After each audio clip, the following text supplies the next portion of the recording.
You are about to opt in to Monerotopia, a show for the Monero community where all are welcome to join. From noob to maxi, no matter what bags you hold. Just sit back and relax to the sweet sounds of Monero's latest progress. Or if you're feeling inspired, join us on stage. Remember, the only thing that can stop Monero is a false belief that it can be stopped.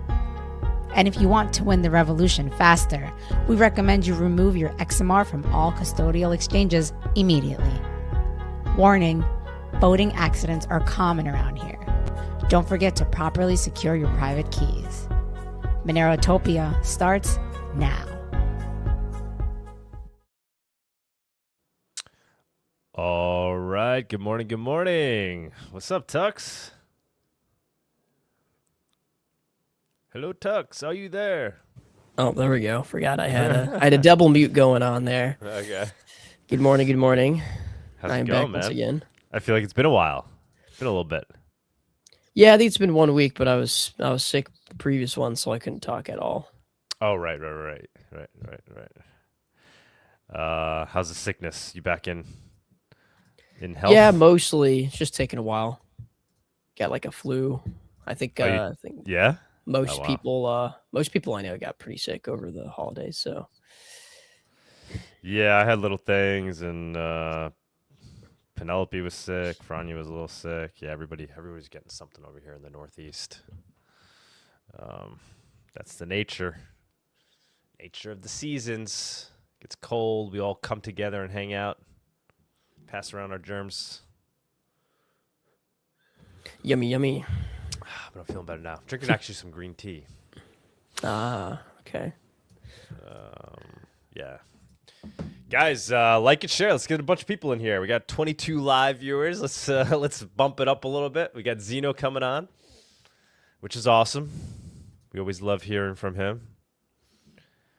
One of the more based individuals in Monero. Although there's a lot of quote unquote based people in Monero. Perhaps one of the more based forward facing people in Monero. He's one of the Monero KOLs that actually knows what he's talking about. Yes. Very well informed. And he'll be coming down to Monerotopia. I mean, we have him on the speaker list. Pretty sure he's coming down. We'll get into that. Yeah, I'll give Monerotopia a quick shill, since that is my main focus these days, because it's right around the corner, guys. Right around the corner. It's going to come up fast. What are we, January 10th? It's basically a month away. So February 12th to the 15th, Mexico City, the same place we did it the last 2 years. This is our third year in Mexico City, our fourth year doing the conference. Anybody who's been there knows it's an awesome time. It really is. Come live off Monero for 4 days. Hang out with people like Xenu and many others. And just get off the internet, get in the real world, eat some tacos paid for with Monero. It really is a great time. We have lots of different privacy tech projects involved. Obviously, we got some of the Monero devs coming down. Good time for it, I would say, with privacy coins being front and center in the crypto ecosystem. Monero itself, hopefully kind of reaching new all-time highs, at least in terms of its technology as we add full chain membership proofs. In terms of price, perhaps, maybe too. Could happen. Cake Wallet and Edge are two main stage sponsors, so super tremendous big thank you to both of them. Glad to have both of them on board, and it's very appropriate given the nature of the conference that we focus on adoption and usage. So we have two of, if not the most popular privacy coin wallets. Cake's been a main stage sponsor since day one. Obviously, Cake sponsors a lot of the things we do around here. Can never say enough about Cake Wallet. All the things they do, but very excited to have Edge as well. And they've been big contributors to the privacy tech space as well.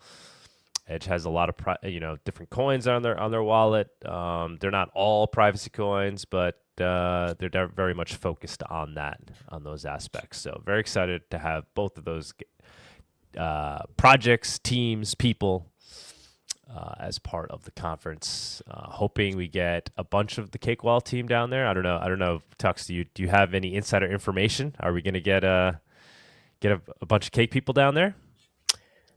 Yeah, we will have some people down there. It's not going to be the whole team, but it will be a few people at least. Sweet. Yeah, I met what's his name? I don't want to Polish guy. One of your devs. What's his name? What does he go by? Mr. Sygenik. Mr. Sygenik. Yeah, he'll be down there. I met him in person at PubKey. Awesome dude. Really enjoyed talking with him. We'll be adding him as a speaker. Many others. You guys can scroll through the speaker list. We have Diego Salazar coming down. He hasn't been at one of these conferences in a long time, so super cool that he's coming out from Monerotopia, and he's bringing others with him. He's bringing a bunch of people from the CipherStack team, which are a lot of the people that are actually helping to work on full chain membership proofs, doing the auditing and whatnot. Working on other things related to Monero. So they're a bunch of heavy hitters, and they'll be down. I haven't added all the speakers that are associated with them yet, but at least 2 others beyond Diego, and I think he's bringing down like 4 people total, maybe 5. So that's gonna be awesome. We got Amir Taki on here. I don't know if he's gonna make it. He's like, put me on, guys. We'll see. He has travel issues. For various reasons. We don't need to go into that right now. Pavel, we got the team, the young team that worked on the Monero ATM. They worked on the Monero Pay. They're working on other Monero things. Uri Bednar, Joel, Xenu, Derek Bros, Arctic Mine, SuperChat founder, Tor and Michael, David Burkett, the MWeb developer for Litecoin, Alex, I know I'm butchering that. I just had him on a show the other day. He's the creator, the guy behind the Maya protocol, basically the main founder behind it. This guy Gus Grilasaka, he's a big Bitcoin guy that's local to Mexico City. So he's going to be giving like the opening welcome talk. Hopefully he'll bring a following with him as well. We have Omar. We did a show with him recently on XMR. L2 Atomic Swaps will be giving a talk. Ruben Yap. I don't know if Ruben will be down there in person, but we'll probably get a talk from him on Firo. Firo's got a lot of things cooking. We're actually cooking some things with Firo right now, too. We got Dan Berman, Dan Taxation is Def Berman. We got Daniel from Pirate Chain, Juan Galt, Ray. Oh, we got the Eigenwallet team, which is very excited that they're coming down. That's super cool. And we got this guy Vit, who's the founder and president of Liberland. That's super cool. He'll be coming down. We got Frank of Webwipe. Frank is the one that's been doing a lot of these meetups in the U.S. The one that's been running doing these PubKey meetups. Awesome dude. Known him for years now. Really, really solid guy. He's coming down to talk about, I don't know what he's talking about. Actually, he wants to do a workshop. He's going to be doing a workshop. But yeah, he's all about, how to erase your identity online. And he works on a lot of various privacy tech related things. And then we got all the Spanish talk speakers. We haven't added them yet. We have Alessandro up there. He'll be in attendance, which is super cool. Anybody watching this show should know Alessandro by now. He's basically the young gentleman behind the Monero movement in Argentina, in Formosa. Copa Is he actually Monero. coming in person? Yeah, he's coming in person. Oh, wow. Okay. He's coming in person. And then we have about at least four other Spanish talk speakers. Maybe 5. I think at this point we're trying to weed them out more so than add them. And so the first half of Saturday will be in Spanish which is super cool. So we'll get a bunch of locals to come out and enjoy those talks. VIP dinner sponsored by Xenu. Yeah, all the privacy tech sponsors. These are, our bigger, larger sponsors: Trocador, CipherGo, Pyrochain, Firo, Exelix, Litecoin. I got DarkFi on there just because we're, trying to support them, and Amir is coming out, hopefully coming out. ShopandBit is our travel partner, which is super cool. So you could essentially, obviously, you could live off of Monero at the conference itself, but you could even purchase your plane tickets and your hotel with Monero via ShopandBit. So you could get your whole trip paid for with Monero. You could use Monerotopia discount code for your first order, and you get €50 off, the equivalent of €50 off your first order. So that's super cool. And then Adoption we got a bunch of different projects we're adding. We'll add more. Monero.com log, Gratuitous, XMR Bazaar, Monerica has been very supportive this year and in all years past. They're helping to promote the conference as well. CipherStack, as I mentioned, CoinCards, XMRChat, Eigenwallet, XMR Bar. I don't know why the logo is so large. We just added them yesterday. Just spoke with the team, XMR Bar. They're cooking up some interesting things as well. The workshop professors, Ernesto, Ernesto's awesome. He's really, really good at onboarding people to Monero, of all ages.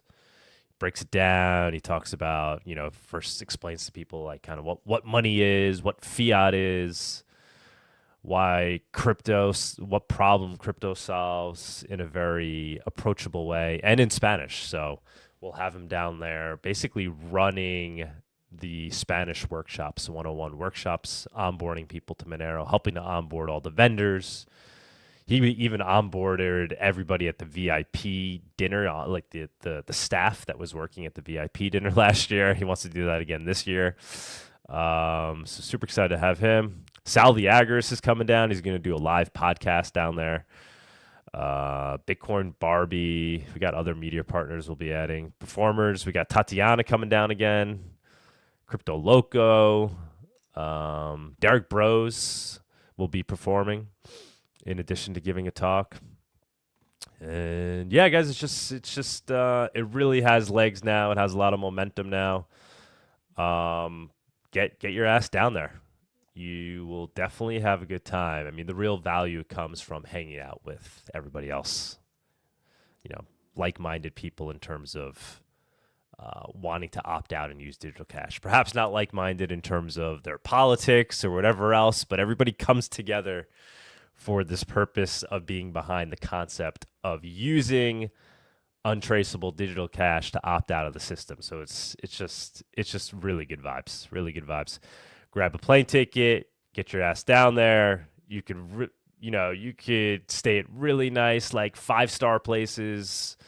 You could stay at really cheap places. I mean, you could find hotels for, $40 a night that are like really very decent, that are literally 2 minutes away from the venue. You could even stay for less than that, split rooms with people, get Airbnbs, tons of accommodation options. And yeah, if you want to participate in any way, email us, monerotopia@protonmail.com. Starting to get a lot of different emails, requests, people that want to help do things. If you want to volunteer, if you want to run some kind of, vending stall there, we'll hook you up for free unless you're some like company that has a lot of revenue. Then we ask you to contribute in some way. But if you're small time, we'll hook you up. If you are a speaker, you still want to talk, I don't know. We may be nearing max capacity in terms of speakers. But let us know anyway. We might be able to fit you in somehow, some way. And anything else, any other way you might want to contribute, you want to perform live, you want to, do some musical performance, something else. We're open to all ideas. Some guy hit me up yesterday. He wants to come and do massage work and stuff. We had somebody do that last year. Obviously, in the marketplace itself, we have a lot of that going on. There's just different things like that. But, other people, if you want to just come out and offer your services or goods, we can try to find a space for you for sure. Monerotopia at protonmail.com. Grab a ticket.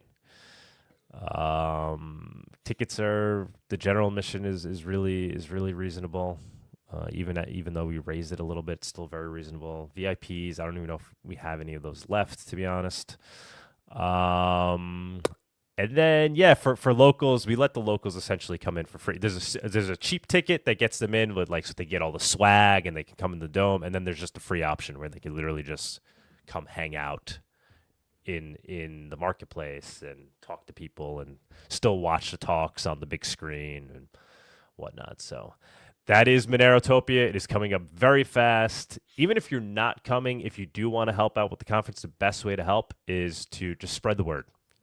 Really. The algos definitely don't do us any favors. So it's up to us to spread the word about these things. So use your networks. Even if you feel like you don't have a large one, you'd be surprised. Tweet it out, like things, share things, comment on things. Make a Reddit post about it or whatever forums you hang out on. Just let the people know. Get the word out. I always hate meeting somebody that like is into Monero. Is like, oh, I know. I never heard of Monerotopia. I didn't know that was a thing. Or like we'll even post on Reddit and like the first comment will be like, oh, this looks cool. Never heard of that. Like what? So even in our Monero bubble, people still don't know about these conferences. I think because Monero people are, a lot of them are so private, they don't even use the typical social apps and whatnot. So please, whoever you are, everybody that's listening, anybody, just get the word out because that's what makes this conference amazing, is just getting more people to participate in it.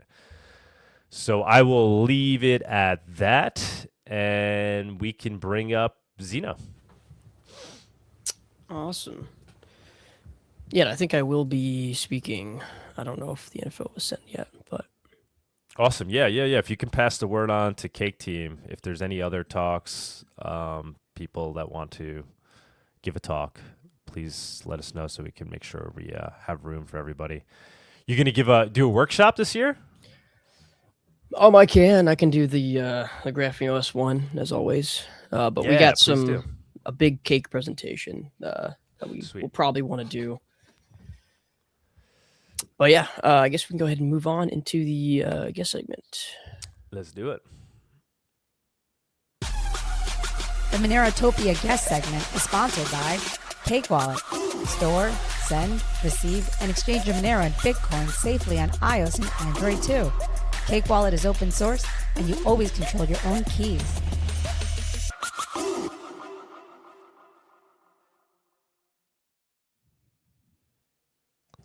Xenu. How's it Xenu, going? what's up? Hey, what's up, guys? What's going on? I see Slow Bear Digger. Papa Bear will sell bear hugs for 0.001. Yeah, come on out, man. I'll purchase one of those if you make it over to Monerotopia. How's it going, brother? How you doing? I'm doing good, man. How are you? Good. This is kind of, it's a busy season. We got the conference. Yeah. We got a lot of other things going on. It's coming up quick, man. I thought it was in March. Oh no! See, there's where I'm going. A lot of misinformation out there. I thought it was in March, and I was like, "Oh crap!" Because I'm like fat right now. I need to lose weight. You know what I mean? But no, I'm really excited. It's gonna be a good time. Excited to do a talk and hang out with all my friends and stuff. So, and for those who have never been, it's definitely worth it. I actually was at the first Monerotopia in Miami. That was a great time. OG. Yeah, I remember there was this one point where I had a conversation with Bawdy and Luke Smith about Arch. Okay, it was great. It was a good time.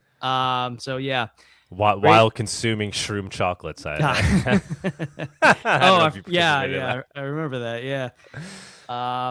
But yeah, no, it was a great time. And then I went to Mexico City the following year. I think it was the following year. I was there for a day. That was great. So awesome. Highly recommend people to check it out if they're on the fence.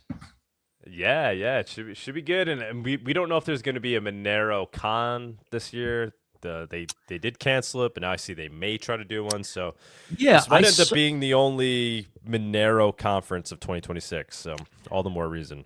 I heard some rumblings that Warsaw might happen for 2026. Yeah, so that's pretty cool. I hope it does happen because legs. Yeah, I've never been to Poland. I've always wanted to go, so I think that'd be really cool. But Poland's beautiful. I've been there a bunch of times. My ex-wife is from Poland. My daughter goes there all the time. It's beautiful, beautiful. Country, beautiful people. Yeah. And it does feel like there's a bit of a Monero, like a real Monero scene over there in Poland. I don't know. I don't know how big it actually is, but I think it does feel like that. Yeah, we are very well represented around the world. I have t-shirts that I sell, by the way, antiboomboy.com/merch.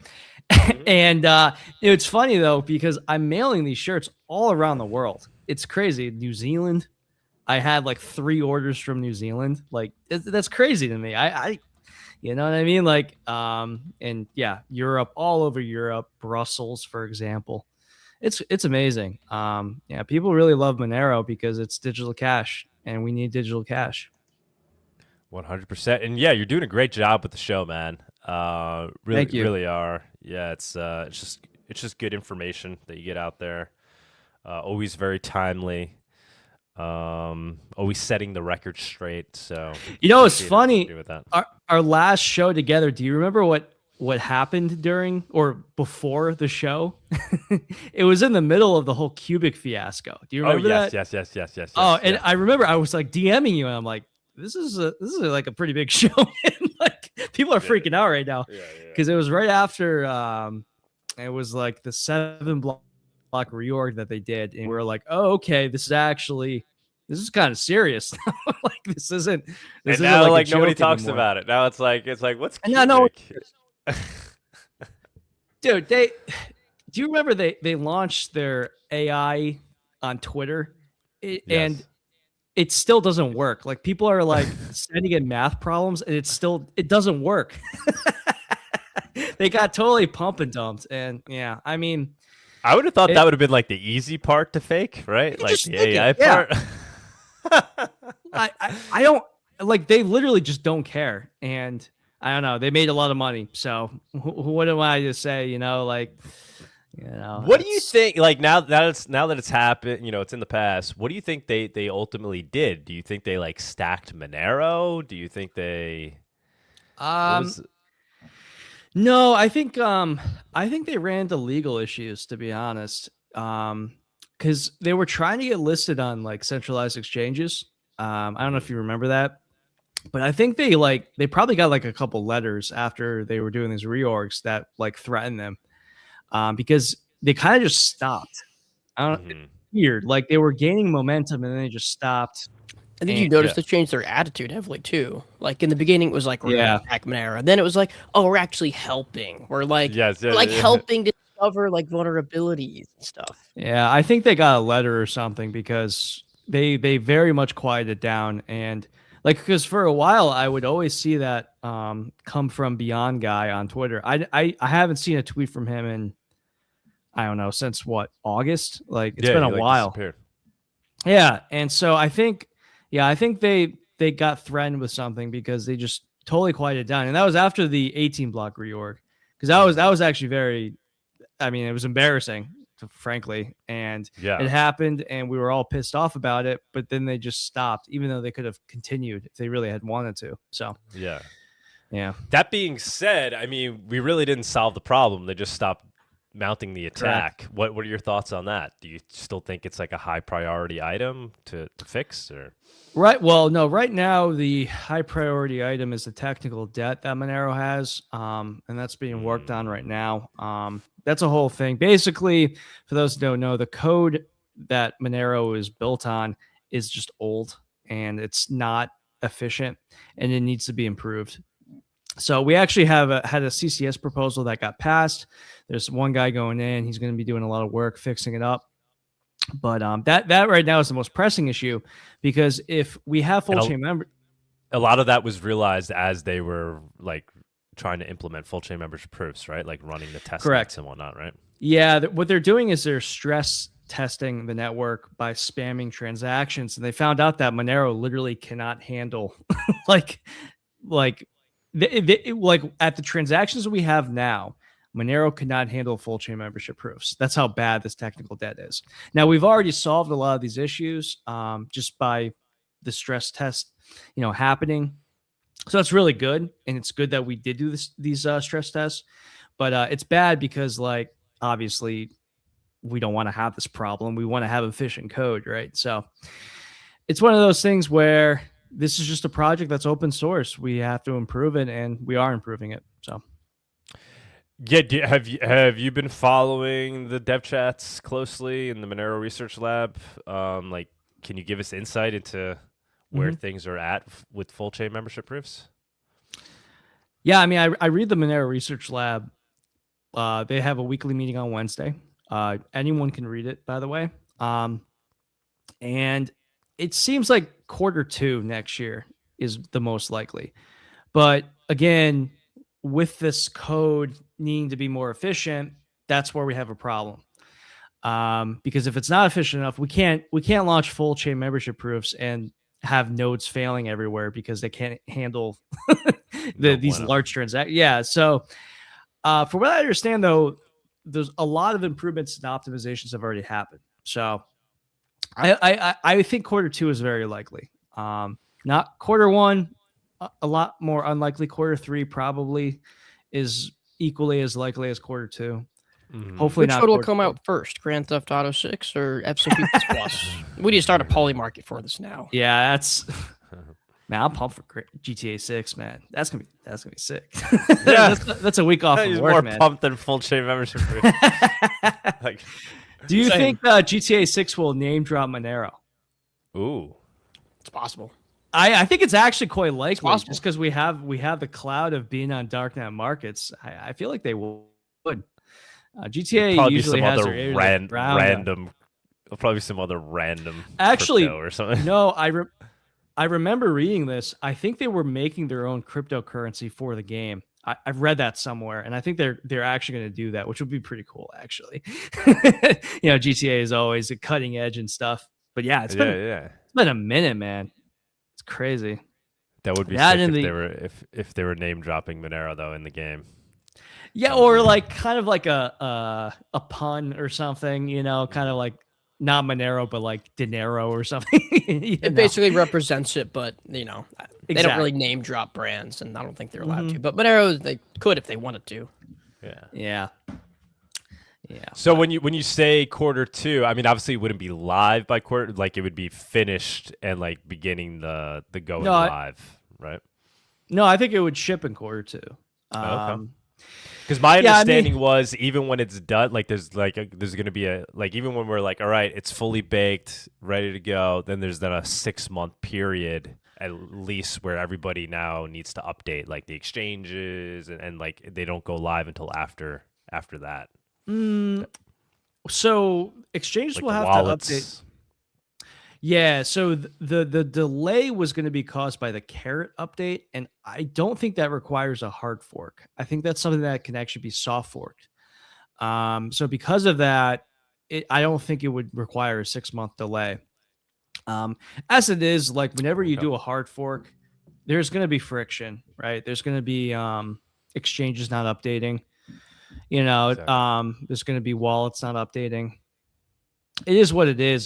So yeah, there is I guess like a task force in charge of that, reaching out to different wallets and different exchanges like, hey, we need to update ASAP, So I like it in the past though, we have seen like a couple days where it's not good, where transactions are going to nosedive because no one's like updating, but that's just a sacrifice we have to make because we need to get rid of ring signatures. That's the bottom line. So it's worth it. Yeah, I mean, overall, I mean, obviously, I greatly appreciate everything that's happening right now, but it does feel like it's taken too long overall. Like, ring signatures should have been deprecated I don't know, a while ago. This is the nature of open source projects. Yeah, slow moving beast. Yeah, and like we're not reliant on a corporation funding us. We're doing this all on our own, and that's just how it is. I would like to have full chain membership proofs right now, but it's just not feasible. So I gotta say though, the Monero Research Lab, all the developers, they're working their butts off, and they really these people care, and I talk to them frequently. For example, Rucknium, unsung hero right now of Monero. Like, he is working his butt off. I'm actually going to be doing his presentation for Monerotopia. I'm going to be voicing it again. I guess I have two presentations at Monerotopia. Okay. But yeah. But like he really is working hard, and all these guys are. They meet every Wednesday and they care. And so, it is taking a while, but the reason it's taking a while is because like they are actually looking over everything. You know what I mean? They're not just throwing stuff out there like these other amateur projects. They're actually like double checking stuff, Yeah, for sure. They got to be super careful. After cleaning up the code and implementing full chain membership proofs, what do you see as top priorities? Well, I guess right now the whole proof of work stuff is on the back burner because it's just, for in August it was very much it was very much getting attention, but like now it's just not a concern. So I would say probably the proof of work stuff, because it is an attack vector, and we've seen in the wild it happen where if you just have a lot of money, you can screw over Monero with this type of attack. And not only just Monero, but like any sort of proof of work cryptocurrency can succumb to this. Well, especially if their hash rate isn't high enough, right? So because Monero still doesn't really have that high of a market cap, we're more susceptible to something like this. It just is what it is. So I would say that would get focus. Yeah, that would probably be the main thing. And also maybe quantum stuff. I mean, obviously that's not as immediate. I was about to say that. Correct. Yeah, quantum is definitely going to get a lot of focus because that's just that's going to attack all of crypto, right? And it's probably going to get accelerated with research with AI and stuff. I can imagine, right? So quantum is going to be an issue. I would also say making transactions smaller, or smaller in size. I mean. This is always something that we're going to have to fight because we have privacy that's advanced, it makes our transactions larger, and obviously that's not ideal. So every step of the way we want to try to optimize, and I would say that also would get a lot of eyes. And there's been there was actually somebody who had proposed a new bulletproofs. I forget what it's called, but yeah, the Monero Research Lab is actively working on things like that. Yeah, I mean, what kills me is that 20-minute lock time and the fact that there's still no path towards eliminating it. I know when there was talk of adding this proof of stake finality layer, there was a potential path there, but obviously nobody wants to go down that road. Well, I don't know about that because Luke did get funded for that his book, and he got a lot of money for it too. Like someone did fund that, so he had a big donor. So I think there is interest, but I do agree though that it's probably not going to happen. We have a very pro proof of work, pro egalitarian mindset here, where we want everyone to be able to mine. I think that's a really beautiful thing because I view Monero as a commodity that we've discovered, and this is how I think people should view cryptocurrency. It's something that you can actively mine. I think that's a really beautiful thing. Makes it perfectly permissionless, right? Exactly. Like anybody anywhere with the CPU. 100%. Yeah. So. Yeah, and actually, so I had a conversation with Bitmain the other day because they might participate in Monerotopia. I don't know if you know they were a sponsor last year, but they didn't really. They did a talk, but they just had some marketing person that. Oh, is that the Asian girl? I remember that. Yeah, yeah, she wasn't able to answer any questions. But now I actually had a talk, and there was it was a technical person, like it was the guy, like the people that are working on like the X9s and stuff. Okay. Obviously, I'm not super technical, but it was interesting. I mean, they like Monero. They love the fact that Monero is proof of work and will, seemingly continue to be proof of work. But they were like, also, it's just a little bizarre to me that they still don't really understand how the ecosystem works. Like they think it's just like, who do I got to talk to make sure, they don't boot the bitmains off? Like it doesn't really work like that. They still think it's like there's like some CEO, some decision maker that's going to be like, yeah, no, we're not going to make any changes to the proof of work anymore. Now, whatever you think of them, whatever, but it's interesting. I mean, so they might give a talk, and they're advocating for, I don't know, some middle ground where like Bitmain can continue to produce products that would be, productive in Monero. So, it's just like trying to explain to them, like, I don't really see the avenue towards that. I mean, the goal is essentially one CPU, one vote.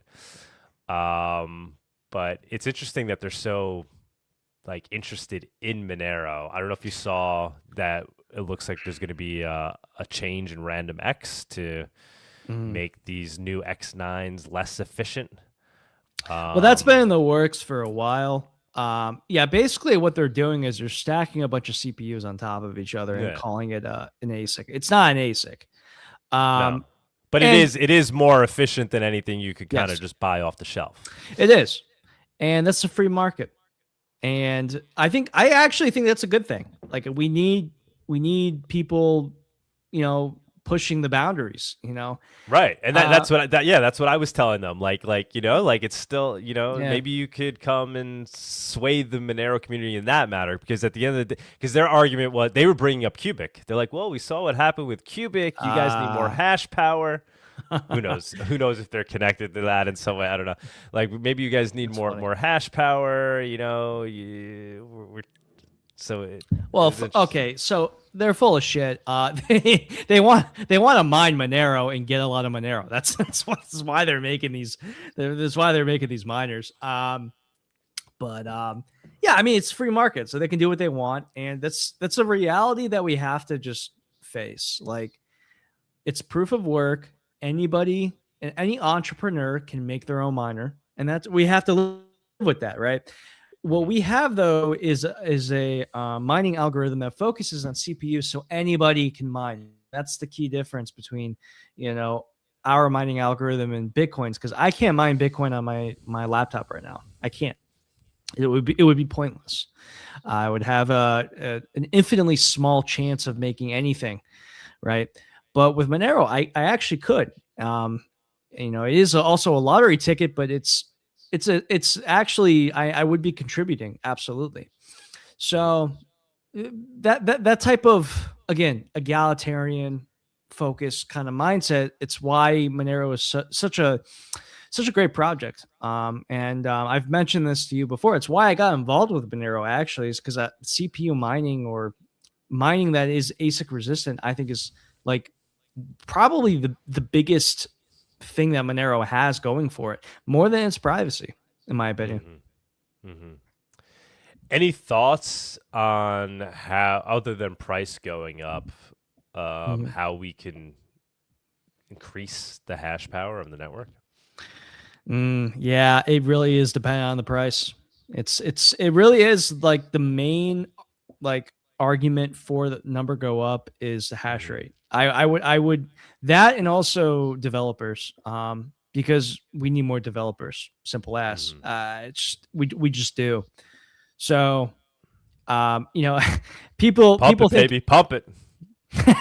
Well, Moon boy, new Moon boy in town. Here's the thing. Let me tell you something. Okay, people view anti-Moon Boy as me being against the price going up. That's not the case. I'm against Moon Boys. Okay. Yes. No. Key difference. People are too dumb to understand the difference. I have to, be honest, bro. I legitimately, I have to write like a fucking anti-Moon Boy doctrine or something. Like, I have to get around to doing that, because like these fucking idiots on Twitter are like, but the number's going up. I thought you didn't like that. It's like, no, I don't mind that at all. Actually, I think I endorse that. Like, what, you know what I mean? They don't get it. They don't get it. Yeah. The whole new Monero class. I mean, I love that they're here. It's more adoption, right? But it is a little. Sometimes just dealing with them, talking to them, I'm just like, oh my god, guys, like, geez, dude, Christ. it's on Twitter. Sometimes it's rough. Yeah. I mean, yeah, you have some of these guys, and it's very clear they got into Monero like 2024. It's like, dude, all right. Yes. They're like, it's Sit going down. to 100K. Dude, no, it's not. It's not going to 100K. If it did go to 100K, I would be concerned. That something broke if that happened, you know. Let's be rational. Let's be grounded here. Okay. This is a cryptocurrency that is being attacked on multiple levels. That's just not going to happen. Have some reality here, you know. That being said, I do think Monero is going to go up. The price chart, you know, get Bawdy. Where's Bawdy? Get Bawdy in here. The price. I mean, like I'm in agreement with Bawdy. That price chart, and I don't understand charts, so but I hear Bawdy say, you know, the chart looks good. I'm like, okay, cool. It looks great. I mean, it's like organic. You know what I mean? It's not like Zcash, which was just like nothing. Boom! Like you know, like a 10x randomly. Like that's fucking that's fake. Our price chart. Yeah, no, it's been suppressed for a very long time while just having organic growth happening at the same time. Yes, exactly. And I think that's really going to pay dividends in the future. And I do see us doing very well during whatever bear market approaches cryptocurrency, just because the darknet doesn't have a bear market. You know what I mean? Exactly. The utility of Monero doesn't have a bear market. Exactly. 100%. Privacy does not have a bear market.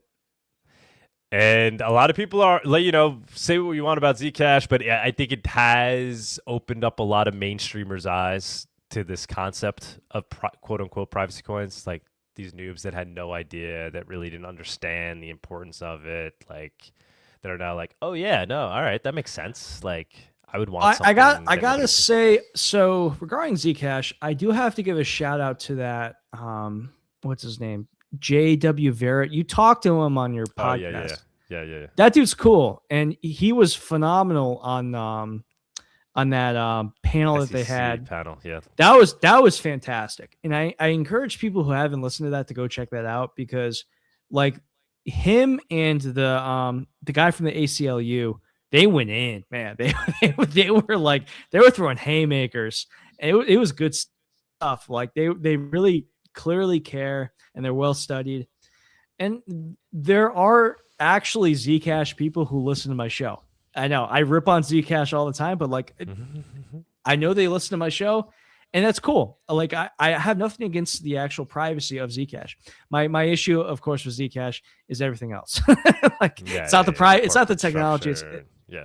Oh yeah. So, I mean, yeah, that dude though, that was a really good interview you had with him. I really enjoyed listening to that, because he's very well read, and he's representing cryptocurrency well.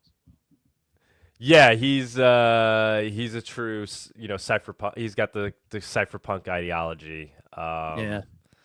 So he's a good guy. Maybe we can still get him down to Monerotopia. I don't know. I'm still DMing him trying to, because I would like to have a Zcash person down there that could, but they don't even want to come down. Like they're afraid of us. It's crazy. I'm like, what are you worried about? Like what's your concern?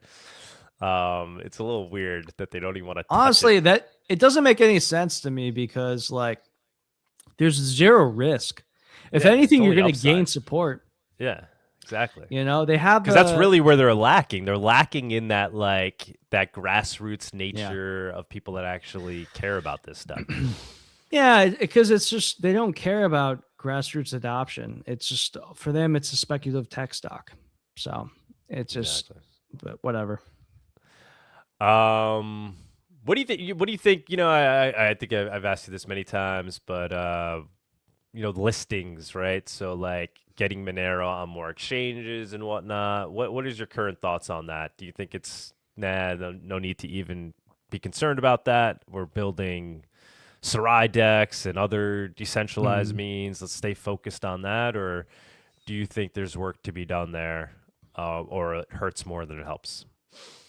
Well, it doesn't hurt Monero. I like all else equal, having Monero on more exchanges is a good thing in that Monero is more available. I'm not gonna.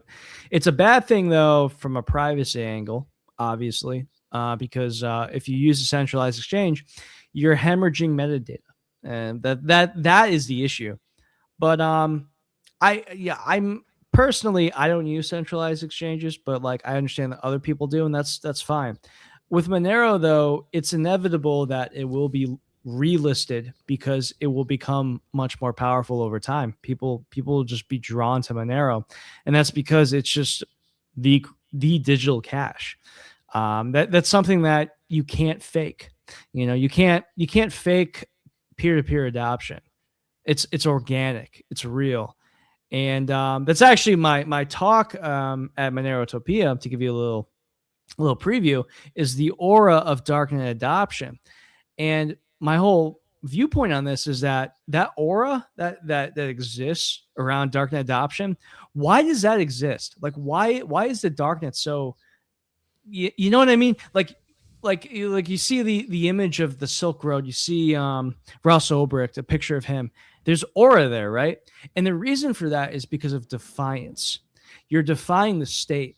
And that's something that cryptocurrency has lost, but Monero actually still has. It's one of the only projects that is defying the state openly. And so, yeah, I think that will actually draw people from an investment perspective, because people are going to be drawn to that, where it's like, wow, we're actually contributing to something. This isn't just a fucking tech stock. This is actually us making our own monetary system. 100%. Any insights you could give us on the status of Monero in the dark markets? Have you checked in? Have you looked at things recently? Absolutely crushing. What are you basing that on? I mean, all the main markets are Monero only at this point. Amazing. It's just, I mean, Bitcoin's still used. There's a couple. That big one went down, right? Like did Archetype go down? Archetype went down. Yeah, that was in Spain. The guy got arrested in Barcelona, actually. So what are the big ones these days? Drug Hub.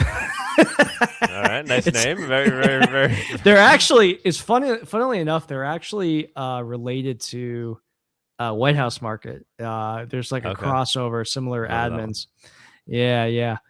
I mean, you have a couple markets there, and they're mostly Monero only. But like, I actually went on Dread the other day and searched Zcash, and no one gives a shit. It's just the grassroots adoption of Monero is deep.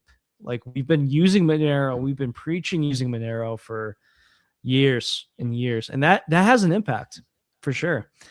So all the real ones, they know we need to use Monero. Yeah, it's very much dominated by Monero. I will say probably in the future, I would argue that stable coins will probably rise in usage, just because stable coins in general are rising in usage. But most markets don't use stable coins. But I mean, isn't that so risky? Like these dark markets, like they're going to be using traceable stable coins? That's insane. Yes. No, I agree. But I think it's inevitable, just so because convenient, and so that they just lean towards that. Yeah, correct. And also, like, if you look at like drug cartels and stuff, they use stable coins just because it's pegged to the dollar. It's less risky for them. So they prefer it, actually. Like the Mexican cartels are not using Monero. They're using Tether, which is crazy, but yeah. What do you think of this idea of a private stablecoin? Obviously, there's been attempts in the past. We have Freedom Dollar now, which is like one of these attempts. We got, I don't know what the other what is the other one? Zephyr, I think, I see people talk about. I'm not sure. Pumped. But yeah, do you keep your eye on that? That's fucking Cardano, right? Is it? I don't know. I think it is. Yeah, we had Haven years ago. That was an epic failure. That was a tax loss for Monerotopia LLC since they paid for their Monero sponsorship with Haven, and it went to zero. Anybody that gets involved, we just let them pay in their coin, because then it's like we hold a little bag, because we figure, all right, if we're gonna give them a platform. Well, what I will say is, I think you're right, where the private stablecoin is kind of a holy grail for a lot of people, and I don't like the projects that you named for various reasons, and I don't know if it can be found. It's very hard. The problem too is, like, stable coins are derived from whatever platform it's under, right? So Ethereum or, these other smart contract stuff. You need reputability. Like you need to have like a reputation from that smart contract, right? You need to have like trust in it to like put a lot of money into it. And I don't really view, like, it's hard to have that and privacy, because if you are someone like Ethereum, you're not going to want to be building something that's like totally private, because you got the eyes of the SEC and, all these other, organizations looking at you, right? Mm-hmm. It's hard to do. And you have something like Xenu you mentioned. Do you trust Xenu more than Ethereum? I mean, come on. So it's a big deal, because like these algorithms, it's hard to manage. Like you saw that with Haven. I mean, they got hacked how many times? Like 3 times. It's really hard to build something like that. So yeah, the algorithmic stablecoin. It's brutal. Yeah. It's brutal. It can be rigged in many different ways. So I'm not really sure if it's. I'm not going to say it's not impossible. If it does happen, I'll be very interested for sure. I would definitely cover that, because I think it would be very popular, because people, they want something stable that can be used privately and in a way that's censorship resistant. Absolutely. So I think we're kidding ourselves if we say otherwise. Yeah. I mean, obviously the goal is that, Monero becomes so large that it effectively becomes a stable coin, right? In that it's just slowly growing over time, like gold, which I do think is in the cards eventually. Well, you're kind of seeing that with Bitcoin right now. Yeah. I think Bitcoin, its price is starting to normalize, where we've had now a second consecutive disappointing bull run, right? But like, if you think about it, I think it's kind of starting to reach like the point where it's like realistic. I don't think it's like bad that Bitcoin is not pumping, for example. I think it's very rational. Mm-hmm. And I think it's a good thing, to be honest. I think it's good for Bitcoin. Yeah. And I think that normalization of the price, the less volatility would all else equal be great for crypto. So I kind of hope that happens, where Bitcoin, it's going to have a bear market. It's probably going to dip down to like, 40,000. It's going to be rough. Oh, yeah? You think it's going down to 40K? Wow. All right. That's a pretty big. Yeah, I do. Okay. Yeah. Well, what's funny? I actually called the top. Now, it's true that Bitcoin can still go above it, but I literally, on my podcast, I said 125 to 130. I said that on my podcast. That was like a year and a half ago. I said that. So I totally predicted this. But yeah, I mean, I don't know. It's hard to predict price. It's kind of like it's like a game that you can't win really. You can only win if you're right. You're just gonna lose. You know what I mean? So, yeah. All it's equal though. I do think though that stabilization of the price of Bitcoin will be a good thing. I really do. They wanted their digital gold. They got their digital gold, right? Gold doesn't move that much, guys. Once it. Right. I'm actually a big precious metals guy. Like gold, I love silver, and it's funny because it's moving like yeah. Oh yeah, silver's. I'm a silver moon boy. I kind of am. I kind of am. I can't even lie to you, man. I gotta be honest. I'm like, look at these charts. I'm like, oh, whoa. Nice. All right, man. Yeah, that's really all I got on my end. Is there anything you want to bring up? Any topics that you think we should cover? Like what's so at Monerotopia, can I headline day one? You want to speak on the first day? Yeah, I want to headline. I want to be promoted. Headline Xenu day one. That's what I want.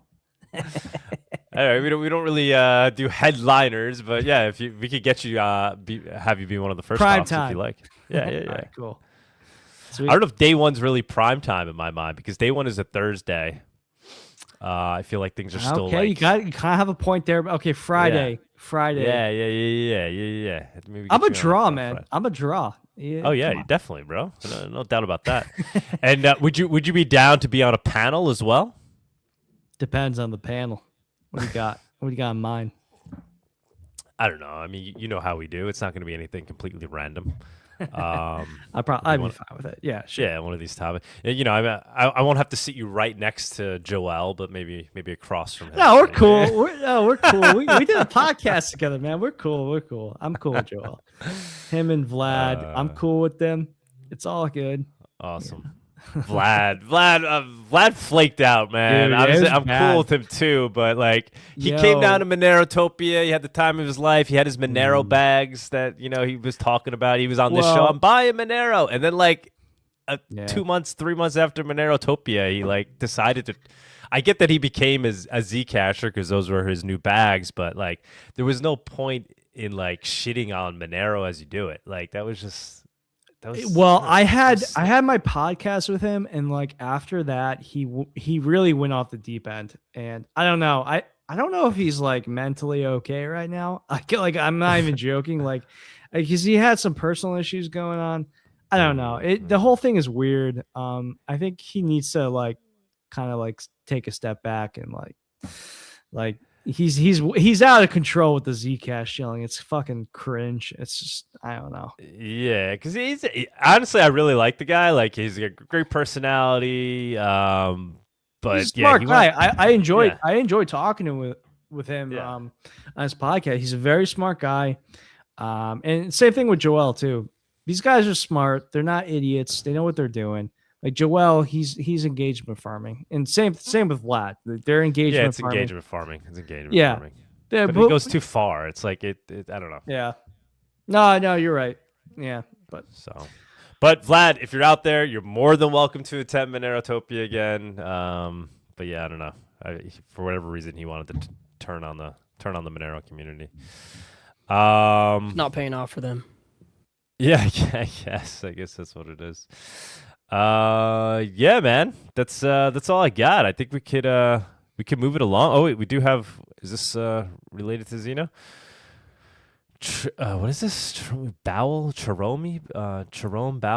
Oh, like Jerome Powell. Jerome Bowell tipped 0.001 XMR. Remember, children, the name stablecoin is a scam. They are guaranteed to lose all their value because the fiat currency they are based on comes with that guarantee. It has happened thousands of times, and there's not one example to the contrary. That is such cope.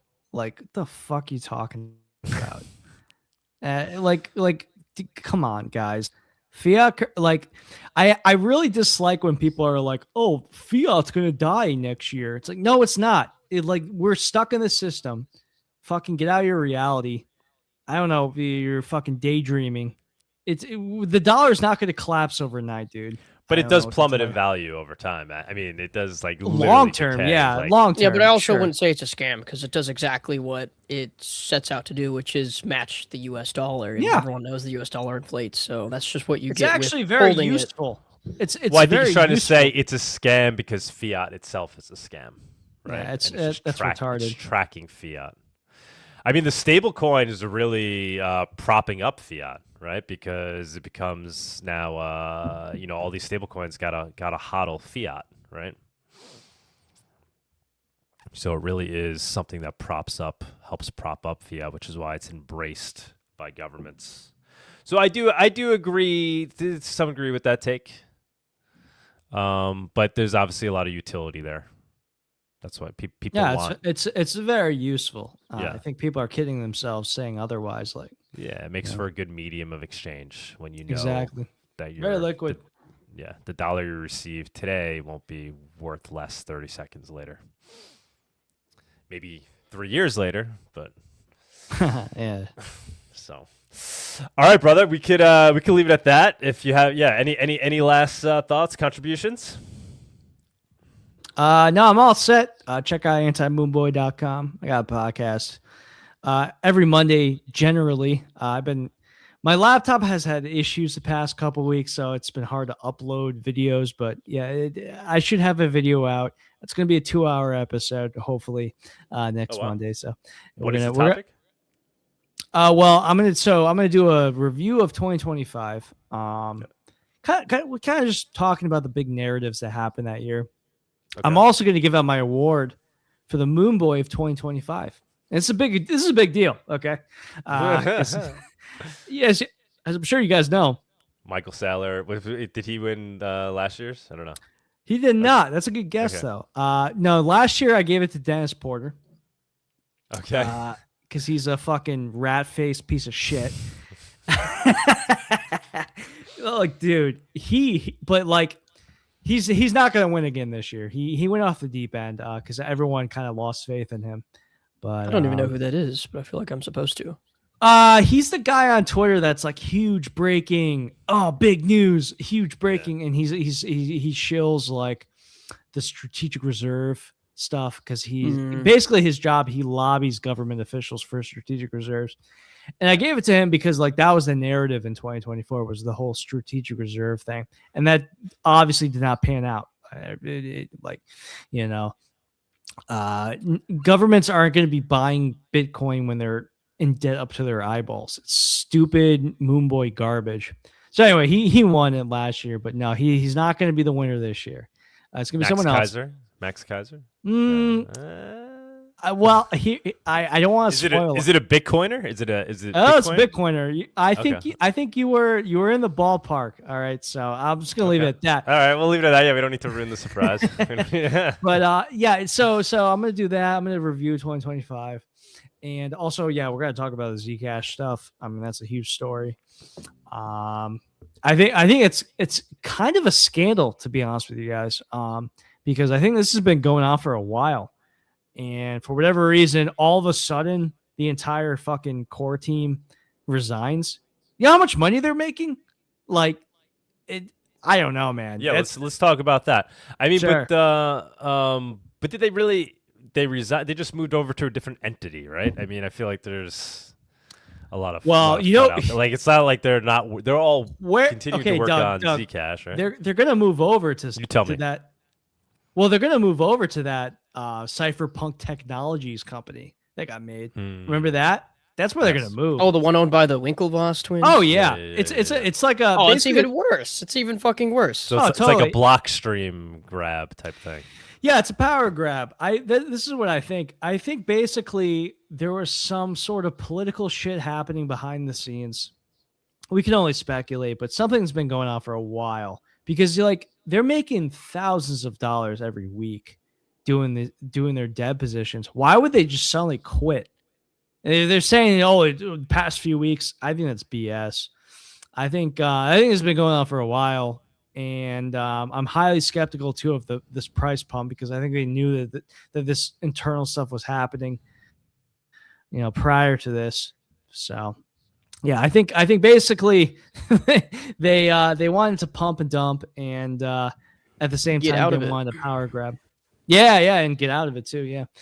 But yeah, I think it's going to go over to that Cypherpunk Technologies with the Winklevoss twins. If I had to guess. Okay. It was an impressive pump, though, I will say. Oh, for sure. They killed it. We mock Zcash, but obviously we would like I don't want like a fucking 10x with Monero or whatever Zcash got, but we would like a price pump, But yeah, they wiped the floor with us. Let's be honest here. Yeah, I'm sure we'll see that Cypherpunk bought a bunch more Zcash on this dump. I'm sure we'll see that soon. That announced. Oh, plus, they're going to move to proof of stake. One thing that's really funny though is all the Zcash guys have been shilling Zashi wallet, but Zashi wallet is owned by the Electric Coin Company. Right. So now yeah. It's gonna be well, literally, yeah. All these developers are now going to start shilling a new wallet because Zashi is their competing wallet. Yeah. And I mean, they did a really good job with the branding with Zashi wallet, and like they've been promoting it nonstop. Now they're going to shift to something else. It's obviously not a good idea, but you should just switch to Cake Wallet. No, it's probably Zcash. Like, well, people don't use Zcash anyways. Tux. So who gives this a is shit? true. When is Zcash going live on Cake? Do we know? Or is that it's either going to be this week or next week, or it's going to be pushed back till next month. I'm not sure. Okay. But Okay. Interesting. we're a little late to the game. I know some people are going to be like, "Oh, why are you getting Zcash?" Well, it's like, look, we have all these other useless coins. Like Zcash, at least, is better than a lot of the other ones we have. Let's be honest. Yeah, at least it's a. They have very smart people working for Zcash, and that's something that's kind of frustrating because it's like we have to admit that they have smart people working for them, making amazing technology. The issues with Zcash are well beyond though the people working for them. It's the support of this governance that they have, which we're seeing unfold is actually a problem, but they don't want to admit that, so. I thought we had another comment, but no. Yeah, I mean, I think Zcash has good tech, and yeah, they have the pumpamentals because they're on all the exchanges. They're listed everywhere.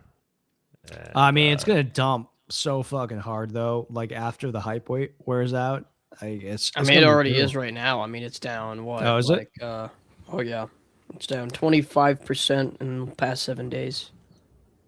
Yeah, after that news, I do. Yeah, whatever. We'll see. We'll see what shakes out of that. I mean, it's crazy though, like you said, because Zashi. They did a really good job branding that, and now they're basically going to fork it and have another version. Zuko, literally during the SEC, his presentation for the SEC, half of it was shilling. Half of it was Zashi. Yeah, it was shilling downloading Zashi wallet. And also, by the way, I don't know if you guys saw this. Zuko put out a he put out a tweet in support of the people that Swolwart is against, or Swolhart, I don't know his name. The CEO or the former CEO of Zcash. Oh, Josh Schweihart. Thank you. He put out a tweet in support of the other people, actually. So there's the bullish case here is that they're moving away from this like shitty nonprofit that just has too much power, too much centralization over the project, right? So sure, I think Zuko was kind of part of that. I mean, he's actually an advisor of Cypherpunk Technologies. I don't know if you knew that. They brought him on over there. Yeah. Oh, yeah. But here's one problem. The Zcash Foundation can sue anybody who uses the Zcash name. Yeah. So how does that work? Are they gonna... Is this steps towards getting rid of the Zcash Foundation is what I'm saying. Like it's like the Zcash are they moving in that direction? No, this is confusing because the Zcash Foundation is separate from both the Electric Coin Company and also whoever. Bootstrap or something. Yeah. Well, no. The Electric Coin Company, I think the Bootstrap is part of the Electric Coin Company, but the core team is separate from the Electric Coin Company, evidently, because they just resigned. So who is the Zcash Foundation going to support? I have no idea. It's very confusing. It's probably going to be very entertaining. But I mean, so interesting. All right, man. Looking forward to your podcast that will drop. I love the way you use XMRchat. By the way, you get you got your mailbag every week of chats that come in that you answer. I think that's awesome. Yeah, I feel like you might be the second most commonly XMR chatted person. Yeah, uses it right too. Yeah, I'm really happy with XMRchat. I always support it. And I have like regulars and stuff, and yeah, I love it. Oh, we got another one that just came in. Dilbert5 tipped 0.005 XMR. Hi, and thanks for a good show. A bug report for XMR Bazaar. The XMR rate shown on top of the page has frozen. It's fixed at 1 XMR equals 459.66. Since maybe yesterday or something, I don't know where the number comes from, but it used to update all the time. All right, it's the current stablecoin price. Yeah. We will look into it. That's interesting. I kind of like the 420 stablecoin price. Yeah, it's kind of fitting for us. We've moved above. Soon it'll be 469 for a while. Yeah, exactly. We got to get up to 4,200 or something. .69 or 4,269. All right, man. Thank you so much, and looking forward to see you in person in a month or so in Mexico City. Yeah, man. All right, brother. Oh wait, we got one more. Tipped 0.001 XMR. Zion Cash Sisters. What happened? Merc Twitter says we got to 1K. I put all my savings in Zog Cash. Now I can't pay surgery for my elderly mother. Merc's saying 10K. He's saying it's going to go to 10K, guys. That dude's a fucking fed. Yeah, he is. Be careful with that guy. I'm not even joking. He's a fed. So. All right, man. Appreciate it. We'll see you around and see you in Mexico. Yeah, man. All right. Just as you know. Thanks for coming on. Adios. All right. All right. I guess moving on to price report. Now that we've been talking about it for the past 15 minutes. Yeah, let's get Bawdy up here. Let's pump our Monero bags. All right, let's do it.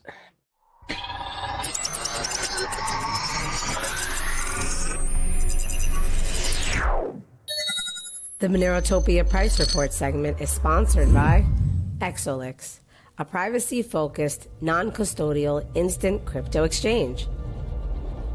Go to XOLIX.com to enjoy secure and completely anonymous swaps with no KYC or sign-up. Swap between Monero and 2,000 plus assets at the most competitive rates and with no limits.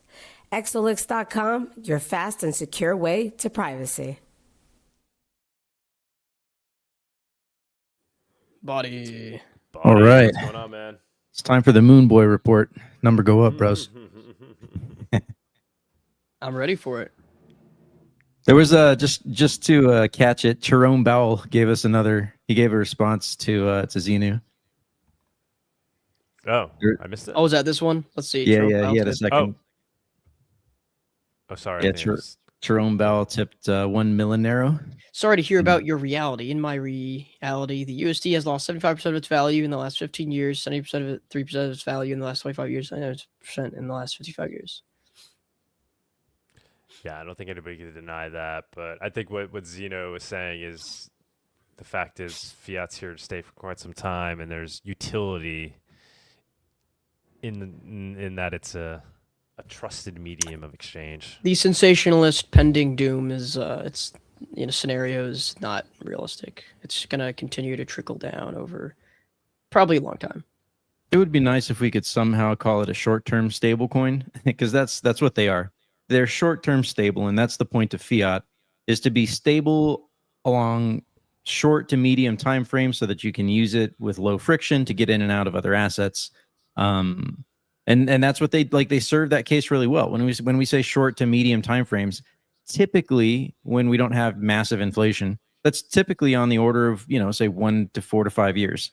After that, you definitely start to lose value, which is why they have bonds and all that shit. But no, I mean, Xenu's a man after my own heart. Like he speaks from the heart, and he really seems to understand the layout of the system in general, whether that's like the government systems or crypto or Monero. So he has a great podcast. Really appreciate him doing the work he does. 100. All right, brother. Take it away on the price. What do we got? What do we got?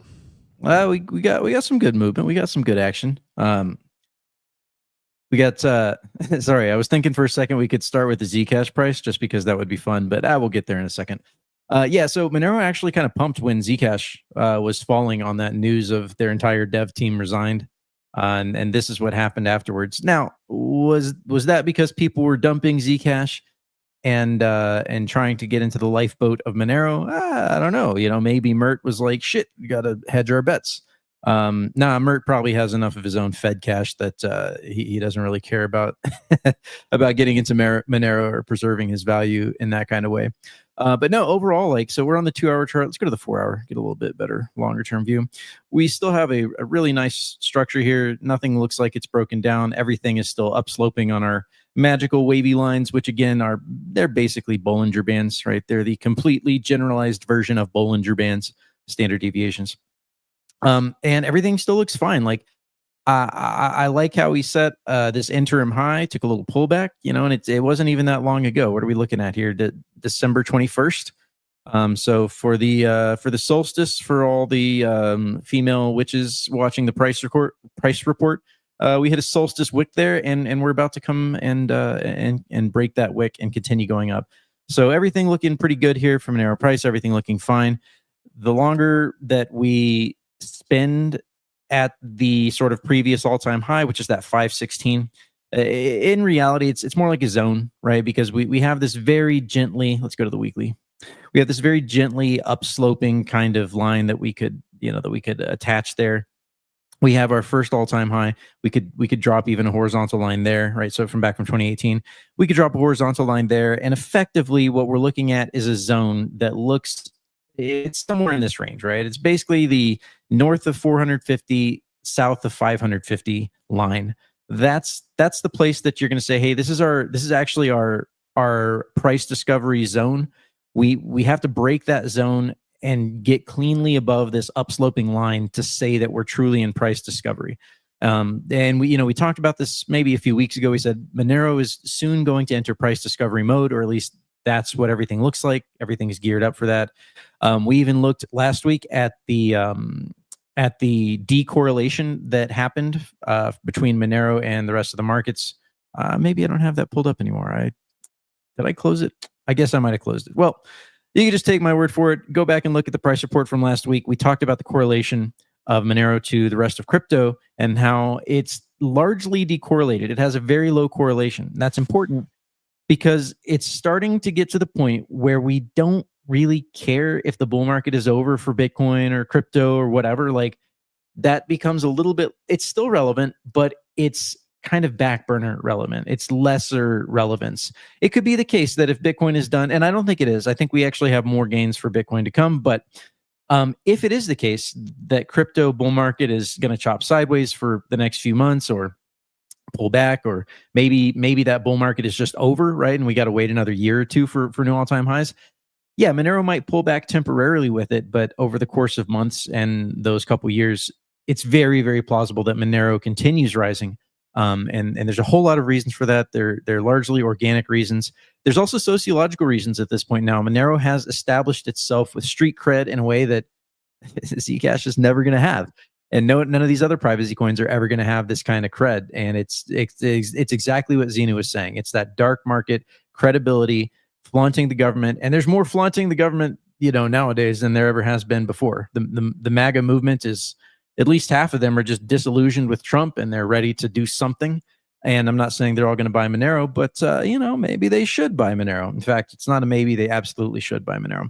Anyways, back to the price. So everything looks great here, guys. The chart looks fine. The fundamentals are good. As we talked about, the decorrelation, or the very low correlation to the rest of crypto, implies the capacity to continue making gains even where Bitcoin and other cryptos might be having problems. So everything looking good. We're just, again, just sit tight, just hold your bags. And obviously, kiss a moon boy. No, actually punch him in the face. Just kidding. Only if it's consensual in your sparring. All right. And no, that's not a challenge. You fucking degens. That's not a challenge at Monerotopia. All right. So we got XMRBTC still looking good. Had a little bit of a pullback because Bitcoin decided to, we're on the weekly. Bitcoin decided recently to take a little bit of I wouldn't call it a pump, but a little mini pump. And we said, hey, we kind of expected this last week. We said, all right, things are actually starting to look, things are starting to look fine. let's see. Okay, so yeah, we had a little bit of pullback as Bitcoin pumped, but again, Monero coming right back. This chart also looks good. I still expect to fully make it to this blue band structure, right? Somewhere in that blue band structure. At that point, okay, maybe we'll have a little bit of troubles. You know, I don't know. Let's just draw some dubious bullshit lines. You know, something like that could happen. Maybe poke above, and then Bitcoin. Maybe somewhere in May, Bitcoin actually starts making new all-time highs. So then there's like a pullback. So we'll talk about that Bitcoin chart in a second. This is an extremely dubious line. Xenu nailed it. He says like it's you know, trying to predict the price is kind of a losing game unless you turn out to be right. And you're going to be wrong a lot, even if you're right a lot. So anyways, let's see here. So yeah, that's again, Bitcoin versus, or Monero versus Bitcoin looks good. Nothing concerning about that chart. Let's look at the Ethereum versus Monero price, just because, you know, we've been doing really good, and this chart is just going to look nice, like at least maybe not on the weekly, but recently, right? Monero has recently been just outperforming Ethereum, and it's been outperforming Ethereum for like 2 years now. So actually, this chart looks definitely even more bullish than the Bitcoin chart, the Monero versus Bitcoin chart, just in terms of the way that it's established itself in the wave magic structure. These lines, the blue lines, are all starting to upslope. It's spending time hanging out above these blue lines.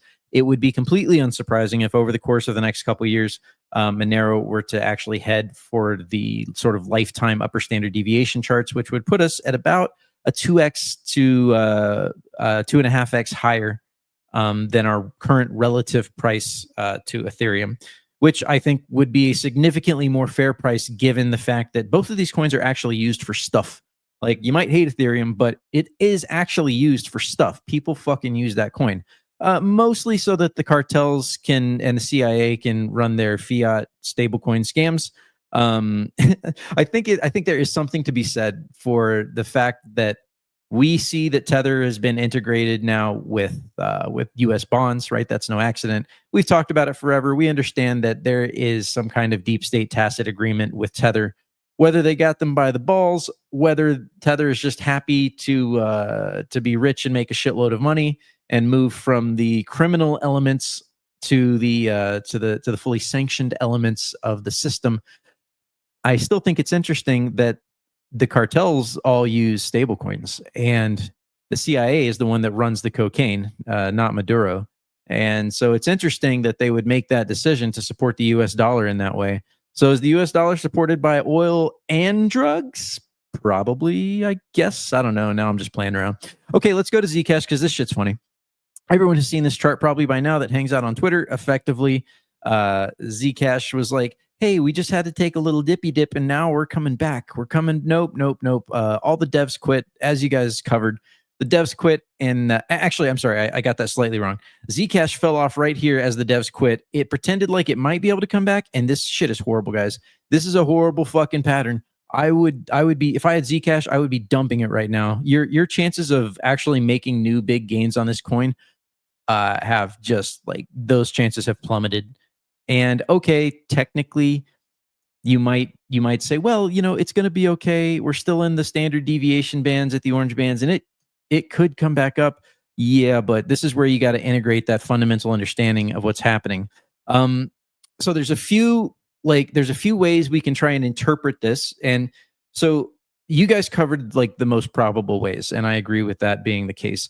But you know, when you're trying to, like, I don't know, divine the fucking price movements, you want to entertain a lot of possibilities, even ones that you think are probably not correct, because the ones that you think aren't correct might be the ones that are sociologically present and have an effect. At the moment, the sociology, the sort of like the hype cycle, whatever, the sociology, it is clearly, everyone is pointing and laughing at Zcash right now. Everyone is like, are you fucking kidding me with your corporate bullshit? You're so cypherpunk. Oh, and now your devs are going to go to Cypherpunk Incorporated. Like that's like that Gorilla song, Feel Good Incorporated. It's like, I don't know if it works that way, guys, you know?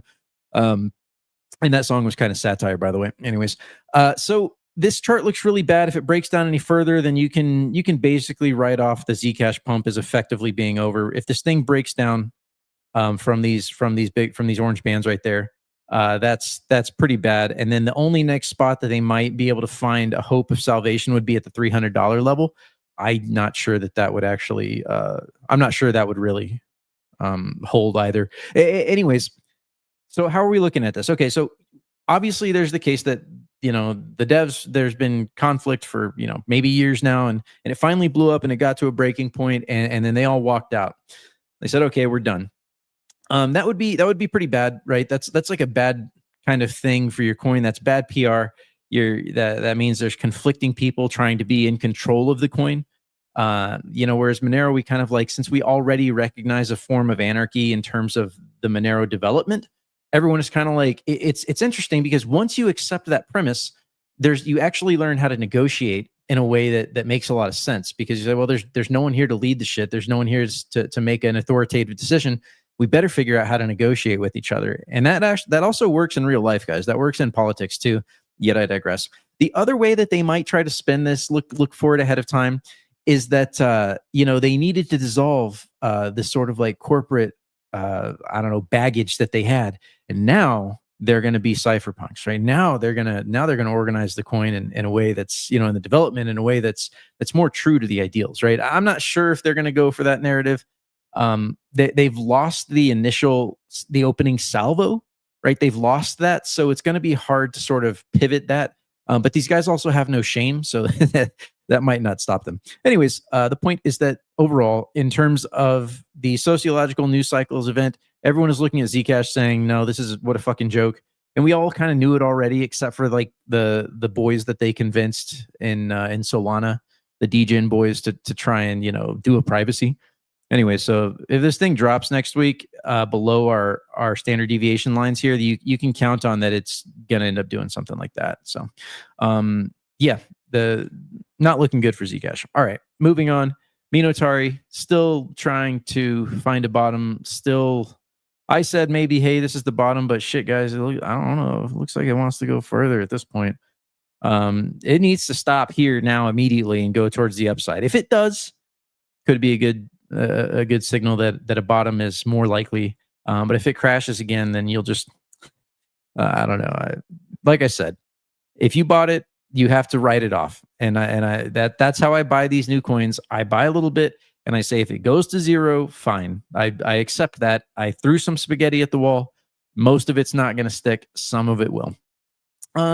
Cubic trying to set a little bottom here. Trying to pretend like they could come back. See how these standard deviations have bottomed. This is the first time that we've actually seen this kind of formation here. And typically that is at least an interim bottom, right? Especially like at this point, usually when these underlines form, you're going to come back and revisit them, and that's actually a long typically. But I don't know why you would long cubic. What would be the point of doing that? There's so many other coins you could buy that would be better, even for short-term trading. So I don't know, who cares? They're not going to matter unless they can. How far do they have to come back for them to possibly matter again? They need to make at least like a 2x, if not a 3x, to try and matter again in terms of being able to attack the chain. Probably it's just not a thing, right? They're probably just like done, right? There's not, we don't have to worry about them. Maybe they'll come back, we'll worry about it if that's the, if and when that ever happens, but probably not going to happen. Okay, here's the Xenu chart. Xenu not really looking impressive here, right? This chart could be more impressive.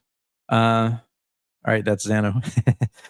Firo still kind of going down. Pirate Chain, Pirate Chain not looking good either, and especially with the Zcash troubles, and especially with their devs quitting, because Pirate Chain they're just copy pasta. They just copy pasta the Zcash devs. So with Zcash devs having a little rumble, I'm not really sure if we can expect Pirate Chain to do anything good. So sorry if you're a pirate holder.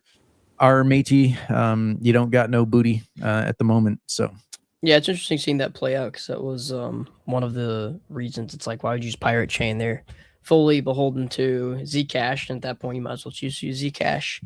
And now they're inevitably being affected in some way by this. It's one thing to be the Diet Pepsi of Bitcoin, aka Litecoin. It's another thing to be the Diet Pepsi of Zcash. Yeah, they're like an off-brand of an off-brand. Yeah, it's like the imitation. It's like a clone of a clone of a clone. All right. Let's go to the big abusive daddy. We call him Bitcoin, but he's not our abusive daddy anymore. We fucking got divorced, like I showed you guys with the when our correlation, the Monero correlation, has largely broken down from crypto and Bitcoin. So yeah, he's everybody else's big abusive daddy, but we're the new pimp on the street, as far as I'm concerned. Which also goes with the darknet shit, right? So, anyways, if you need your ladies and you need your drugs, come to Monero. That's where you're going to get both. All right, Bitcoin did do the little pumpy thing we said last week. Was we're looking for it. It's looking plausible.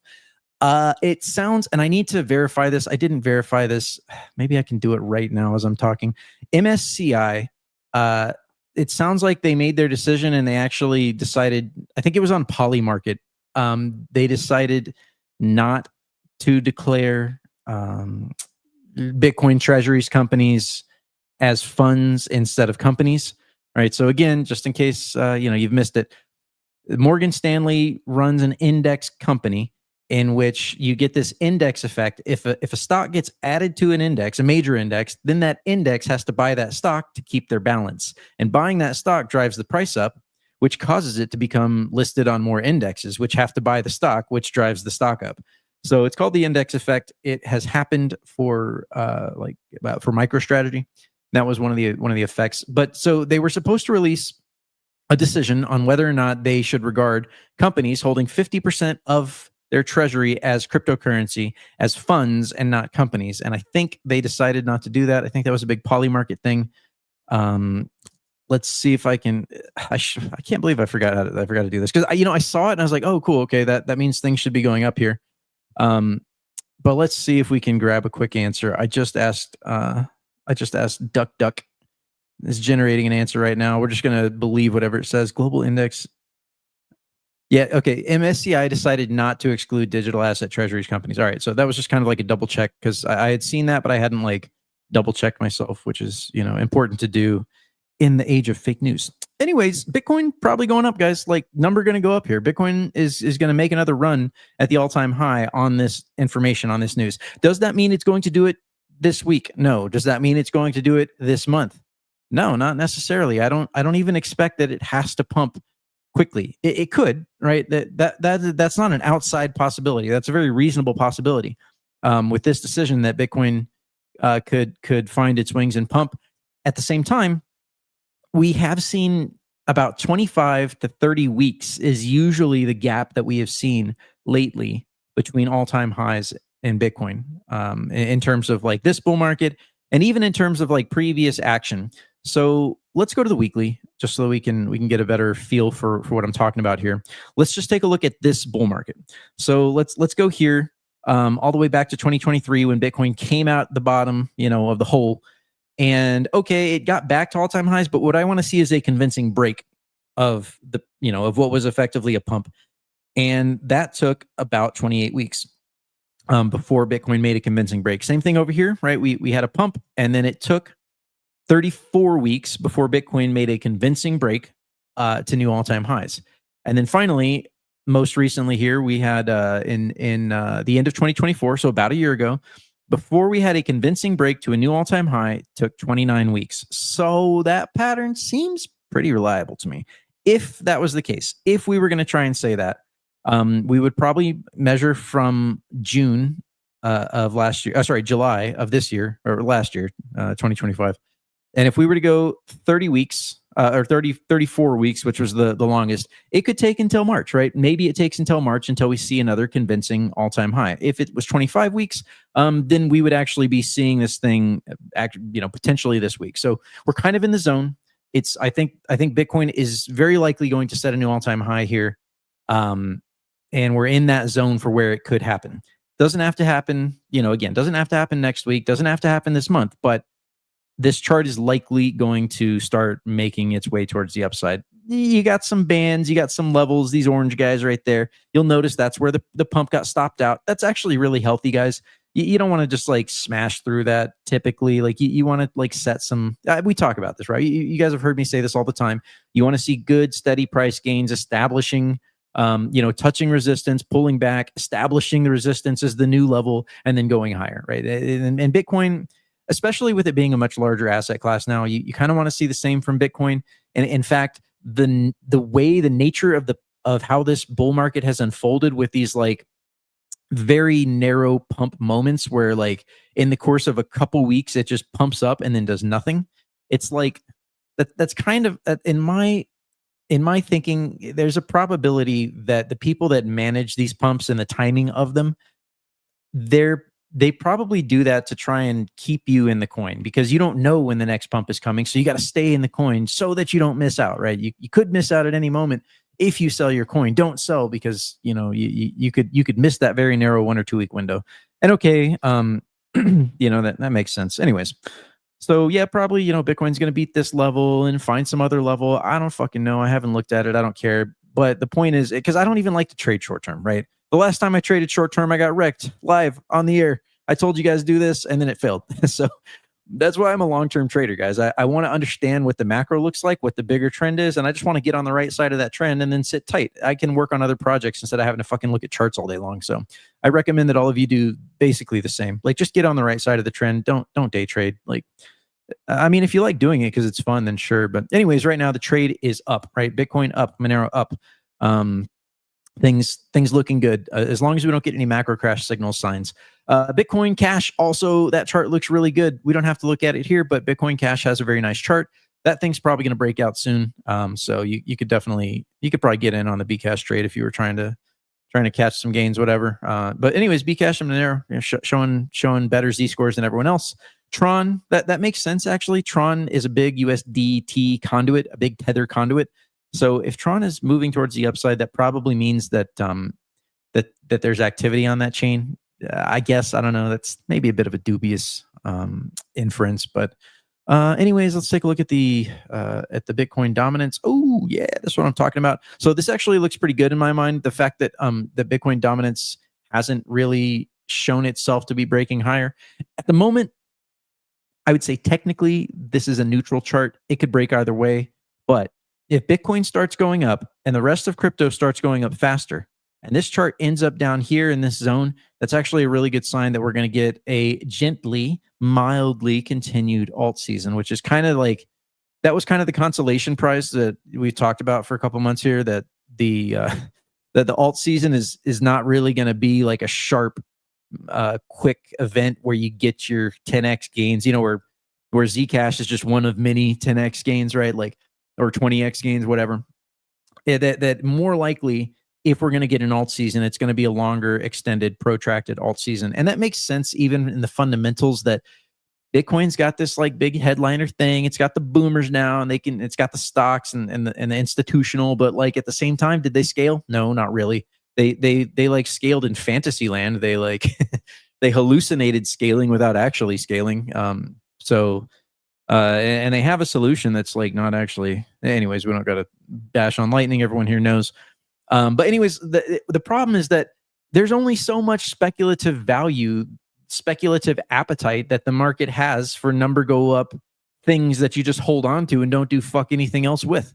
So there is this notion of, all right, well, we actually do need crypto, especially if there's a tax revolt happening and they're going to inflate the money even more. Like, you need a way to spend money that's not fiat money if you can at all avoid it. And Bitcoin just isn't that. Realistically, if we had a mass influx of people trying to spend, we kind of need them all. And I hate that, because Monero can't handle that kind of capacity. Neither can Bitcoin and neither can Litecoin. So we kind of need all of them in a way. In an unfortunate way, Ethereum and their rollups might end up being able to fill that gap. I won't go on a rant about rollups, but Monero. So it was the guy that Xenu was talking about that's looking at a new bulletproof construction. He's doing research on the math. His name is Emmanuel Scala. I looked that up. I didn't know his name either, even though I posted about it a month ago. Emmanuel Scala. He's doing this, and what it might unlock, we're not sure yet, but what it could unlock is the ability to do zero knowledge roll-ups on Monero, which is massive, guys. That if we could do that, oh my god, that's it. Like, our problems are solved, dude. Like, if that happens. So anyways, Ethereum could be a beneficiary if we get a mass movement into crypto because of the disobedience or whatever. Monero will still be important. Okay, so that's Bitcoin, that's crypto, that's our fabled alt season. let's take a look at the macro, and then we can call it a day. So we'll start with oil because the Venezuela thing. We said, hey, look for oil to go up on this, and it did go up, but not that much. Like it kind of broke out of its trend ever so slightly, especially if we go down on the shorter time frames. But is this established? Nah, not exactly. But the United States did seize some other oil tanker that they said was allegedly a free-floating Venezuela asset. So again, the oil wars of the past 3 to 4 decades have been about denying energy to the rest of the world so that they can't catch up to America, because the rest of the world has a shitload of resources and you just need the energy to develop that. And if you can prevent the rest of the world from getting that energy, there can be no challenge to the preeminence, the dominance of America. And so that's really what these oil wars are about. And that's the long game with Venezuela. They are denying oil to China. And so that's kind of why I said, hey, expect oil to go up. Nevertheless, one thing I did kind of discount, and Doug actually articulated it, and I should have given you more credit for this last week. The sort of surface level is that, well, now we've got access to Venezuelan oil, and they're like the most oil-rich country in the world. They have more than fucking Iraq or Iran or whatever, Saudi Arabia. And so the sort of sociological aspect is, well, oil should get cheaper now. We have more oil. We have easier access. We're going to get our companies in there, right? So there's that speculative move into selling oil, in a sociological sense, because like, well, now we're going to have more of it, right? But the fact that oil pumped here instead of dumping, because you would think like, oh, on the surface of it, we have more oil, so oil price should drop. But the fact that it didn't drop and it rose instead, I think is a good indication of the sort of like long-term game and how that differs from the kind of immediate, the sort of immediate sociological aspect of the market. So I think there's a decent chance that this has been and will continue to be a reasonably successful interim movement to prevent the price of oil from going lower, because that is a problem for the military-industrial complex. Oil is the lifeblood of the military-industrial complex. And thank you to Gregory Mannarino, tip my hat for him to, he coined that one as far as I'm concerned. I heard it from him first. These days, I don't really listen to Greg too much. It's kind of, he's got a video every day. It's kind of a repeat of the same thing. Anyways. So oil looks to be stable enough for now. $58, not great, but they probably really want to get this thing back up above 65 to 70. Whether they can do that, I don't know. Dollar index. So at this point, I'm not really sure what this thing wants to do. I guess it just wants to chop sideways. Stability on dollar index is fine. It looked like it was about to break out, right? And then the Venezuela thing hit. So I don't know. Maybe that was. I'm kind of getting things out of order, right? Like the dollar index dropped before Venezuela happened in earnest, but there was a lot of talk and saber rattling before it happened. Anyways, the point is that dollar index is stable. That's actually good for number go up. So great. That's the only thing we really care about the macro kind of at the moment, is that we just need it. We need the backdrop, right? We need the contextual understanding of all the other charts we looked at. If it was up to me, we would cover the macro first on the price report, but it's Monerotopia. How are we going to talk about fucking oil, before we talk about Monero? So my hands are tied. Not really. No one has coerced me. No one has even said anything except for like one. There was like one comment on YouTube like 2 years ago, and I was like, yeah, okay, you're right. I'm an ass. Anyways, gold doing great, $4,500 right now, coming back to the previous all-time high. Remember, I said it was going to take till 2026 to beat this all-time high, and gold just proved me wrong. Just crushed my expectations of being right, just like Xenu pointed out. And we set a new all-time high at the end of December, and we are now reaching for more all-time highs. This chart is going higher. There are fundamental things happening across the world. Iran is in revolution. The Europeans have been flinging shit at each other, literally, particularly in France, mostly flinging shit at politicians, which is the right thing to do with politicians. So like just in general, there's fundamental things that have just, we're witnessing that change, guys. Like this is not the collapse of the dollar, but we are witnessing a fundamental shift in the monetary paradigm. The global monetary paradigm and the global order is shifting significantly. And these trends are going to continue. Like silver, this is a beautiful chart. Silver is setting up to go higher. Like those are like the most lazily drawn lines I could have possibly drawn. Let's do this.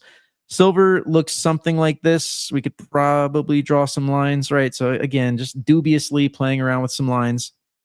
Could probably even extend this a little bit further. Maybe, I don't know, whatever. That's fine. That's good enough. This is a pennant. right? This is a new all-time high. This is a pennant being set, and this thing's about to break towards the top side. And when it does, probably going for at least 90, maybe 100. I don't know exactly what's going on with the banks and their positions and whether or not, they're about to get wrecked. I doubt that, guys. Like, everyone that's like, the banks got caught with their pants down and they're short silver and they're the MOAS, right? Like fucking GameStop. Like, the MOAS is about to happen. Their shorts are going to get wrecked, and infinity is the upside. Like, okay, bro. Like, these banks they know more than I do. They know more than you do. They are the insiders. They are the ones that have all of the data and all the information, and the GPU clusters worth millions of dollars to do all the computations about what's happening. They didn't get caught with their pants down, and they probably seeded the narrative. They're long, guys. Like, these guys are long silver. They have the silver. I mean, they've got the bullion vaults. They've got the COMEX. They've got the fucking Federal Reserve and Fort Knox or wherever the fuck they move the gold. Who knows, right? If I was the U.S., I wouldn't keep the gold in Fort Knox. I'd keep it probably in one of the underground bunkers. All right, whatever. Things are going higher with gold. Things are going higher with crypto. The stock markets, they're also probably going higher, right? They still look fine. We've been talking about this for months. The macro's fine. It's game on. This line is a nice fucking trend line here. It goes all the way back. Let's see, just go to the weekly. This trend line, you can see the bottom one, it goes all the way back to the bottom of the bear market, right? Like, if we just draw a line from the bottom of the bear market, make a touch. This is kind of like one of our best like lower trend lines that we could draw that makes sense. Just like visually eyeballing it. Anyways, number go up, guys. Like, everything, it's just game on. Like, there's no reason to expect that a macro crash is imminent. Crypto is good. Monero is good. Gold and silver are good. The only thing that might drop is oil, right? But I still think this chart is more likely to go up. And if it does, that's especially even more number go up in other places. So let's take a look at the Monero hash rate really quick. We're still looking pretty good. I mean, as you guys pointed out, the more that Monero price goes up, the more the hash rate's going to go up. That makes sense. There's probably some small component of the Bitmain miner operating here now at this point. Going to be looking forward to the changes in RandomX that will force them to try and make another miner. Right, those developmental costs are going to add up for them. And it is a moving target, right? CPUs develop, processors have innovations, right? They're like you're going to have to sort of keep up with that as the years go on. And so for now, Monero isn't so large that we're so like ingrained or like with political trauma, whatever, that that we're not going to be able to update it and keep up with the technology, at least not for now. So in other words, it's not ossified. I don't even know if that we should even use that dirty term in Monero, because that's that term is fake and gay. Anyways, transaction counts still not doing great. We took a dip for the New Year's, for the Christmas holidays, currently at about 20,000. I guess, this chart's fine. This chart looks like it's always looked like, so not really much to comment on there. And with that, guys, that's all we got. That's all the price news I could tell you about today. All right. Thanks, Bawdy. It looks like we have a couple XMR chats I'm going to bring up here that I don't know if you saw. Alex Tip 0005 XMR. If you scroll far enough out on the silver 30 Monero charts, they look identical. Can you explain the connection and price suppression? If you scroll far enough on the silver 30 and the Monero charts. Yeah, that's actually something a lot of people have noticed and have been pointing out. The Monero chart and the silver chart, especially the very long-term charts, they look very similar. Oh, there's my correlation analysis. All right, well, let's go to XMR USD. Let's put this on the weekly, and then let's go to XA. So if you want the full silver chart, like all the way back to, I don't know, the Federal Reserve, FX_IDC:XAG/USD. That's the one you're looking for. And that gives you like the full history. So just to show you, if you go to the monthly here, right, we're going all the way back to the 1800s on the silver price. So that's like, if you're trying to find like historical stuff on silver, that's what you look at. So we're going to look at silver on the monthly, and then so let's just make this chart nice. So this is silver on the monthly, going back to the 1970s, and it makes a lot of sense to start this chart for us at 1971, right? If you know, to protect the dollar against the speculators. That's why we start at 1971, and then we'll take a look at Monero on the weekly, because the timelines charts do similar things for similar reasons, and they can happen on slightly different timelines.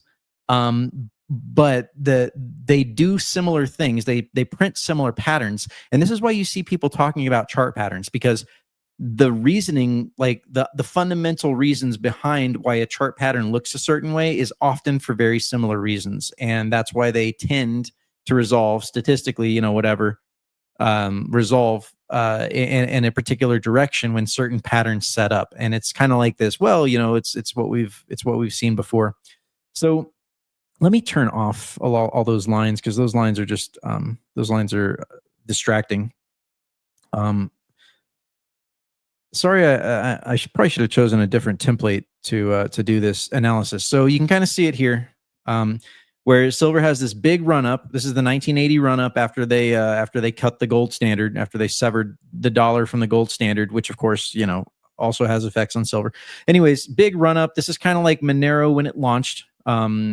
After sort of launch and not well known, and then people figured it out, and it went this massive run, and then it had this huge long-term pullback before we finally got to another top, and then it had another pretty reasonably large, in this case, silver being decades-long pullback before we finally beat those tops, and silver is now in price discovery mode, and price discovery means big gains typically. Now the Monero chart has a very similar kind of thing. Again, get rid of those lines. It's a very kind of similar story here of the sort of recent, its lifetime action. And again, it's, big run up because of some fundamental event. In this case, Monero being launched, a brand new coin, and one of the only respectable privacy coins, although, that was up in question for a while. Anyways, Monero sets this big top, has a big pullback. These are kind of reversed. So this pullback right here is kind of reversed from this pullback right here. It's almost like not an inverse cup and handle, but a mirrored cup and handle, which is a term I just made up. So anyways, but you get these two very large pullbacks where, again, the proposition here is going to be that Monero has experienced price attacks and suppression. And this isn't just this isn't just cope. This is the objective reality.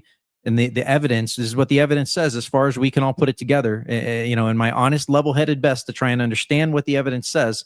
They fractionally reserved Monero. They price suppressed it.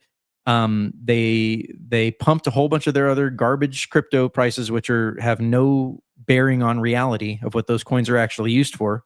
Monero had to establish a very long base of, hey, we are a coin that is used. We have organic fundamental support. We have positive price pressures that exist in the real world, and that has to fight against your fractional reserve schemes and your delistings and all of the other, the negative press that they put out against Monero during the massive 2021 bull market. So all of that had to be countered with real organic action, which we have done. And now people understand, holy shit, this coin has proven itself. It is important, and we are going to, and the people that were once detractors or doubters are now getting into Monero, even if quietly and silently. The Bitcoin maxis, they don't want to admit that they're buying Monero, but they are. So why do these charts look the same or look very similar? It's because they had very similar actions, especially in this long, drawn-out pullback. There was a lot of suppression. The U.S. government does not want silver. They don't want you to still be able to pay a dime for 12 eggs, for a dozen eggs, or for a gallon of milk, or however much it used to be, which is what it would still be if we were still using silver. Your price of milk and eggs wouldn't have changed. So they don't want you using silver. They don't want you using honest money.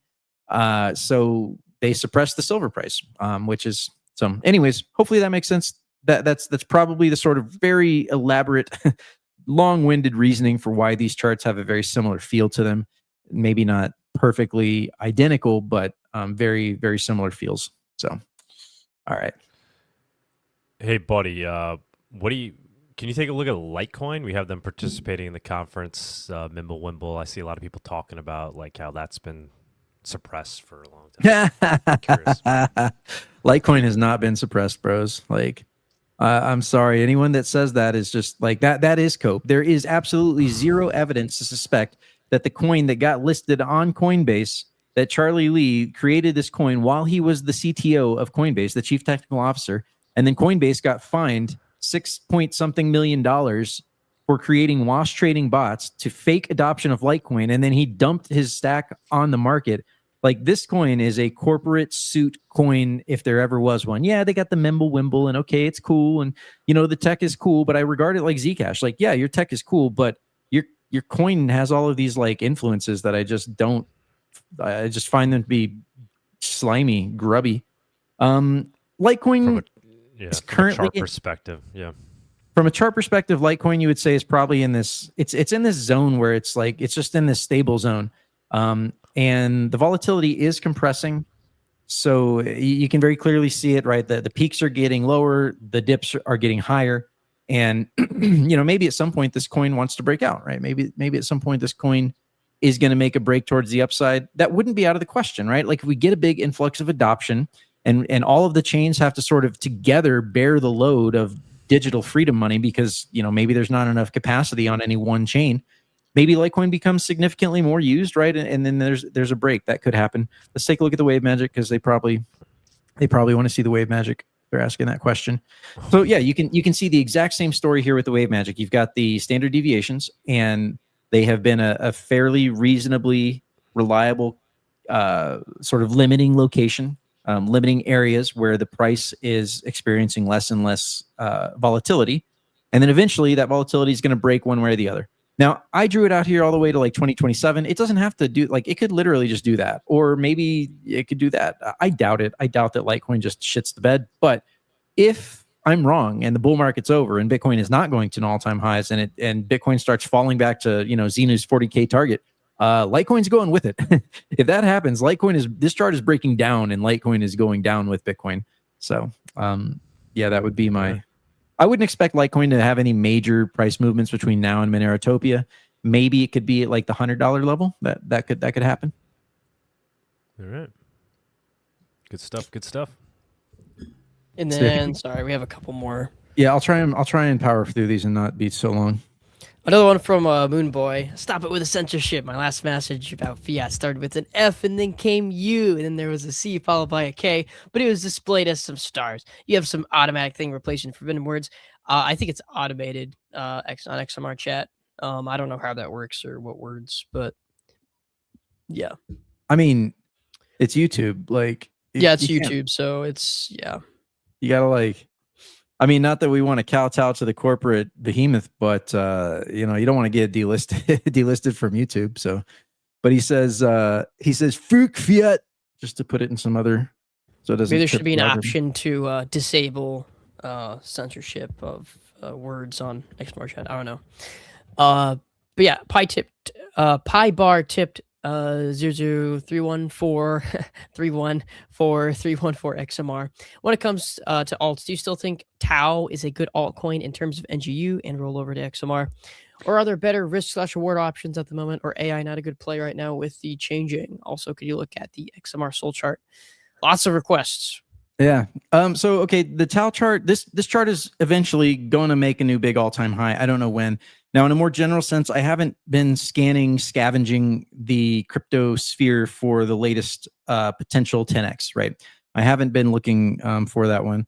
I really expected Tau would have made some new big all-time high here by now, but then again, I don't know if they're having happened yet or if it's about to happen, but they basically have the same emission schedule as Bitcoin, or the same, like, they've got the halving every 4 years. I think they have a slightly different total supply, but that's kind of irrelevant. It's more about like the rate of decrease of the inflation of the coin, which I think is about to happen. But they seem to have had quite a lot of problems. Tau is a cool chain, guys. Like, it has all of these subnets that gives you open access to all of the open source LLM models. You can just get on BitTensor, pay BitTensor in their native token, and say, give me an answer to this question. Like, obviously you need to use their wallet, get on their Discord or whatever for details on how to use it, but it's a fucking cool chain. They are providing it is cryptocurrencies cryptocurrencies in general are best when you have things that are natively digital. Right? When you try to connect a cryptocurrency to the real world, you start running into very difficult problems and oracles and all this hoop jumping. BitTensor is really cool because LLM access, providing LLM responses, is a natively digital thing. So it makes a lot of sense to have a cryptocurrency that provides that in a natively digital way, in an open source, censorship resistant, distributed way. decentralized way. So I think it's a cool coin. I think it has a very good fundamental reason for existence, and I do think that this coin will find much larger market caps. It has had more trouble than I would have expected. Right now, the chart doesn't look so great, but again, it's one of these things. Buy a little bit of it and just like sit tight and hold, and just don't worry about it. Come back in a few years. But in terms of like the relative, are there other coins that are more poised to pump now? Maybe. I don't know. I haven't really looked. Oh, and they wanted the XMR Soul chart. Body pumping Barry Silbert's bags. Never thought I'd see the day on that one. Wait, is Tao Barry Silbert coin? BitTensor, right? BitTensor, right? Yeah. Is that? Yeah. I think that's a Barry Silbert special. I mean, they were Google engineers that formed this chain, so it is. But it does seem like a compelling concept. There was no pre-mine. They didn't pre-mine. There's no dev tax. It was a like quote unquote honestly launched coin. So, oh wow, this isn't the full chart though. XMR USD divided by probably Binance has the full Sol USD chart. Oh, what am I doing? Crypto Sol USD. There we go. I don't know if is this really the full. I thought Sol was launched in like 2019. I guess it was launched in 2020. Yeah, close enough. Oh, we're on the weekly as well. This looks okay, I guess. Let's go to some wave magic. Let's go to the daily. So this is XMR divided by Sol. So the further this chart goes up, the better Monero does versus Sol. So this is a very similar pattern. We've seen Monero has been doing better than Sol for the past 2 years. Right? Sol got their big pump, when the crypto president came into the, won the election. And then ever since then, like the reality of the situation, which is organic usage and adoption for real world money, not just trading dog memes. Monero is showing that, hey, we're actually being used.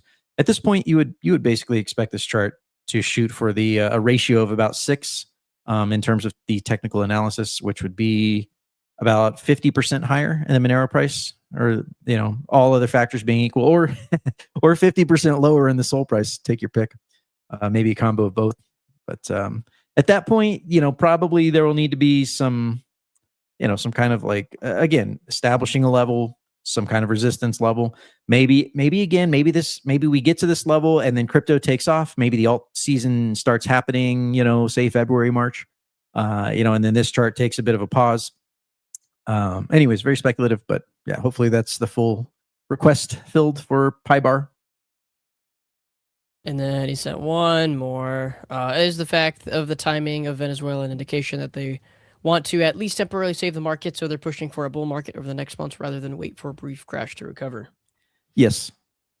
That's they're, in fact, it's probably no accident that the oil chart was looking really bad. And it looked like it was about to break down again.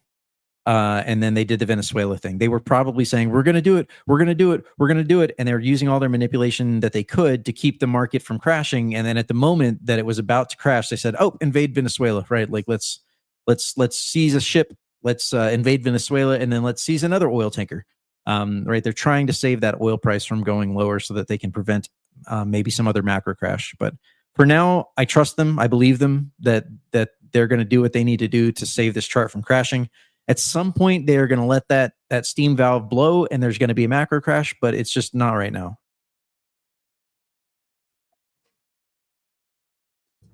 All right. And I think that's finally all of these super chats. And what's funny is that right after you talked about the Zcash chart, it just dumped another few percent.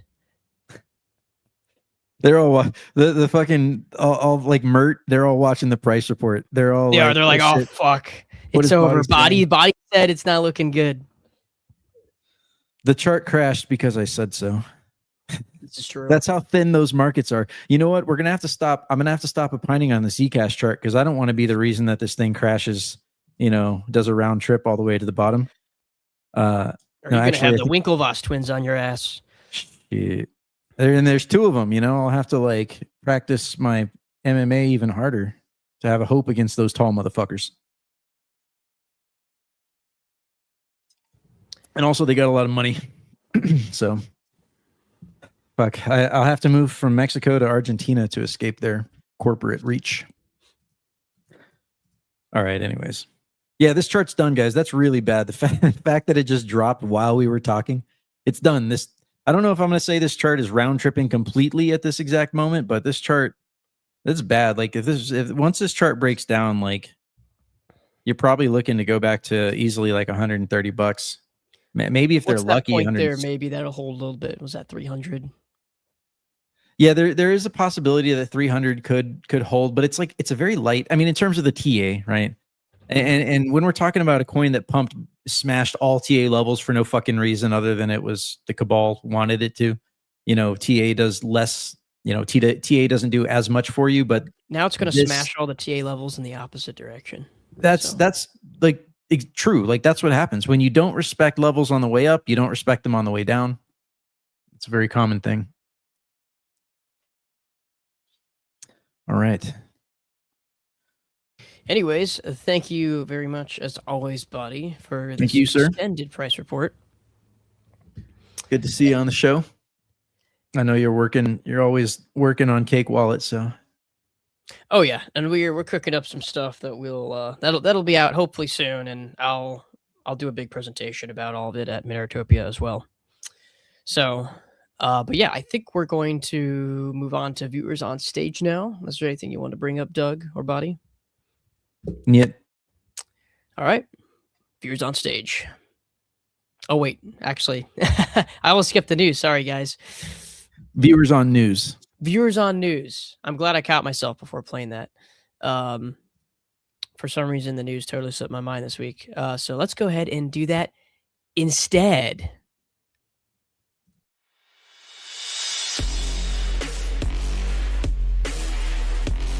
The Monerotopia Weekly News segment is sponsored by WizardSwap.io, a non-custodial cryptocurrency exchange. Alrighty, just popping up my own news links here since I forgot to copy them all in the browser.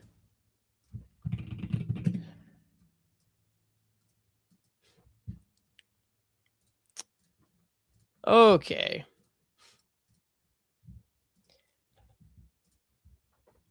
So, first up, we've got a post from Bitcoin Junkies, and it reads, California Governor Gavin Newsom has signed a bill allowing the state to transfer custody of any Bitcoin or cryptocurrency held on exchanges after 3 years of inactivity.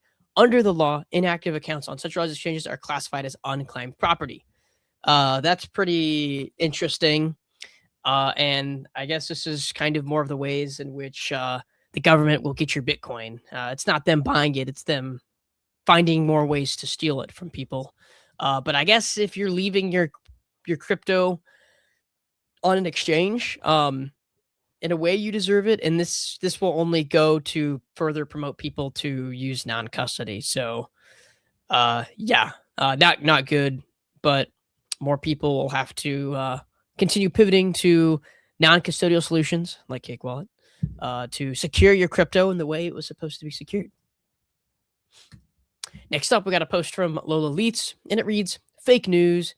The DAC 8 is very, very bad, and the EU has not officially ended crypto privacy with DAC 8.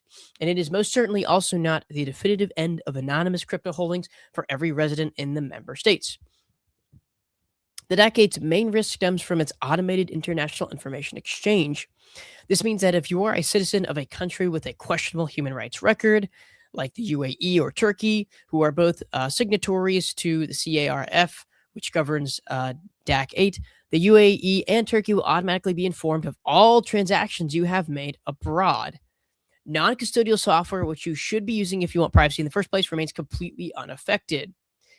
Many of the OP's claims have already been enforced in the EU since before DAC 8, as they requiring CASPs to identify the owners of HWWs, which I think is hardware wallets, implemented via the travel rule since January 2025, and requiring custodians to KYC their customers via MiCA since July 2025, though grandfathering applies. DAC 8 is absolutely not good. It does mean that your TXs and hardware wallets will automatically get reported directly to tax authorities, which effectively makes it a dragnet surveillance regulation that sidesteps the already flawed AML/CTF reporting frameworks. But calling it the end of privacy is simply not true. So this is just more of EU's push to get control over the crypto crypto ecosystems in general, and trying to really get down on enforcing tax, allowing these countries to enforce their taxes on top of cryptocurrency.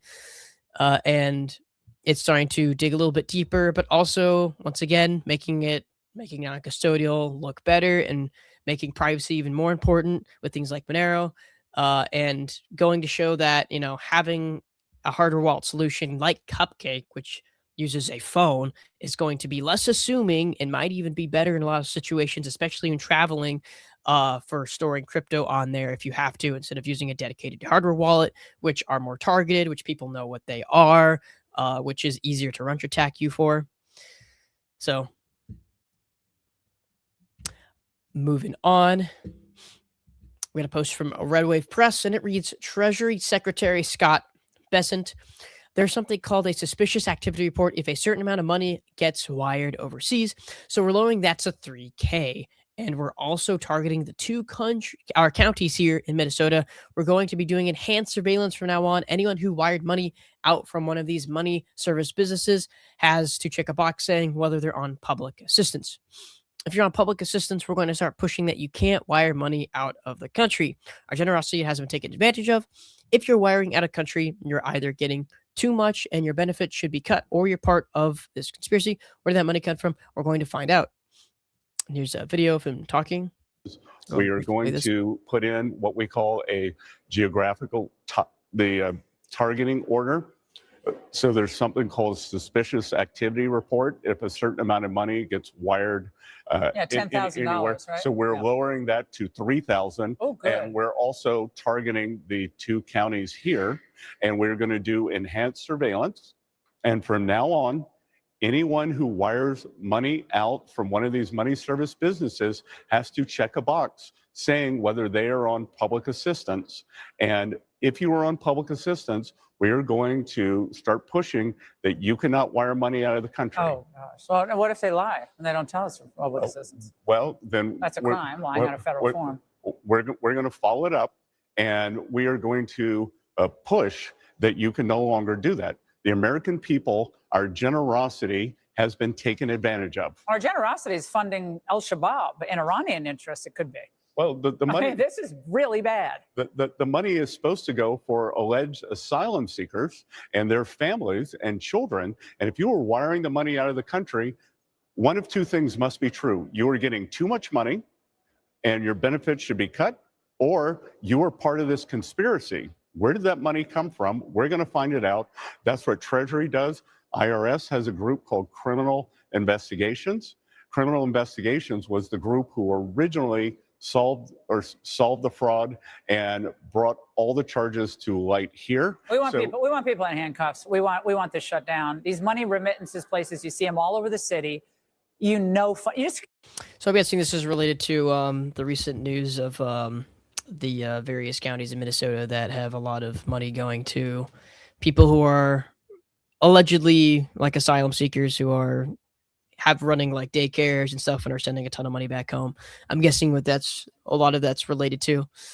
Notably absent is any arrests or any investigation into the government officials that were supposed to be overseeing, that were cutting these checks, that were signing these checks, and that are supposed to be overseeing these funds in the first place. Yeah. And that is definitely being taken notice of.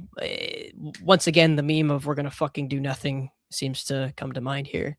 And that they're going to try and sort of like look like they're doing something on the other side, but then like the base of the issue, which is why is this money going out in the first place? Why is this money in these loans going out, and why are these things not being checked in the first place? There's clearly a lot of corruption going on there. But anyway, my take, thinking if you want to relate to crypto, is could this be good for crypto if they're trying to, basically track remittances, prevent remittances, basically capital controls could open people's eyes to crypto as being the tool to use to get around those types of things. Possibly, if they know how to use it. But I mean, a lot of these people shouldn't be here in the first place. But with that being said, they're probably not going to really do much about it. They'll make it look like they'll have performative cruelty on the Department of Homeland Security Twitter account, but probably nothing will actually happen. So, anyways, moving on. We've got a post from Perpetual Cow buying 1 million worth of XMR and BTC routing through Hyperliquid. 0 fees, 0% freeze risk. Welcome to Wagyu V2. And he's got a video here showing loud music.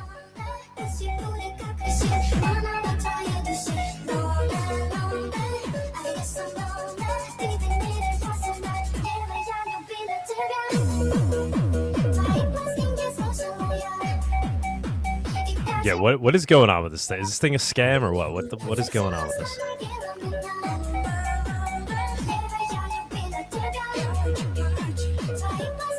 It's not a scam. It's got some dance music. Other than the dance music, what is K-pop? I don't know. Going hard. I don't know if you saw Monero Bull's post on it. That was the link. Yeah, I can pull that one up. Yeah. Cool interface, cool music. But yeah, let's see what Monero Bull has to say on this.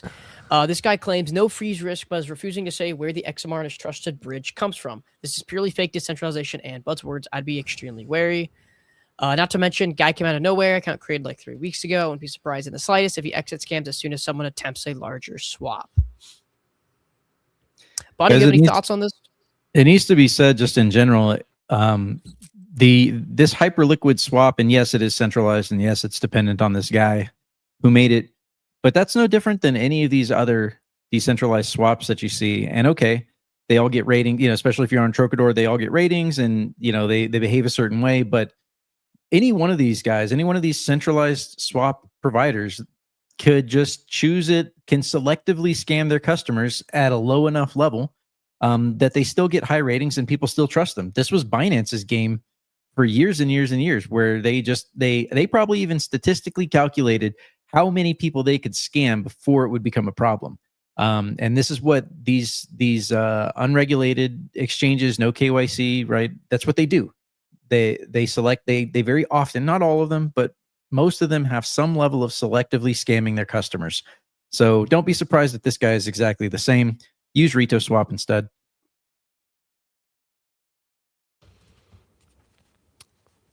Yep, sounds about right. I haven't really looked into this that much. I mean, cool interface, but what Bawdy's saying is like, you got to be careful with these things. And this is very new. And I think this is the same with that mute swap that came out recently. It's just another centralized swap service. I also personally wouldn't trust any exchange that advertises with K-pop as their fucking background music. The K is for Korean, for those of you that don't know. Moving on, Jim Ferguson said, Justin, mobs are now hunting federal agents. Let's see, CNN just broadcast from downtown Minneapolis. Extraordinary and terrifying. A roaming mob is now moving from hotel to hell, trying to locate where ICE agents are sleeping. They are beating drums, blowing whistles, shining lights in the windows, forcing doors, climbing structures, attempting to breach hotel entrances. CNN's own reporter confirmed it in real time. They're trying to actually get inside the hotel. This hotel. This is no longer protest. This is targeted intimidation of federal law enforcement in their private resting places. Think about what that means when mobs start tracking, surrounding, and attempting to enter hotels where officers are believed to be staying. You have cross-aligned into something far darker. Organized pursuit, psychological warfare in the early stages of political violence.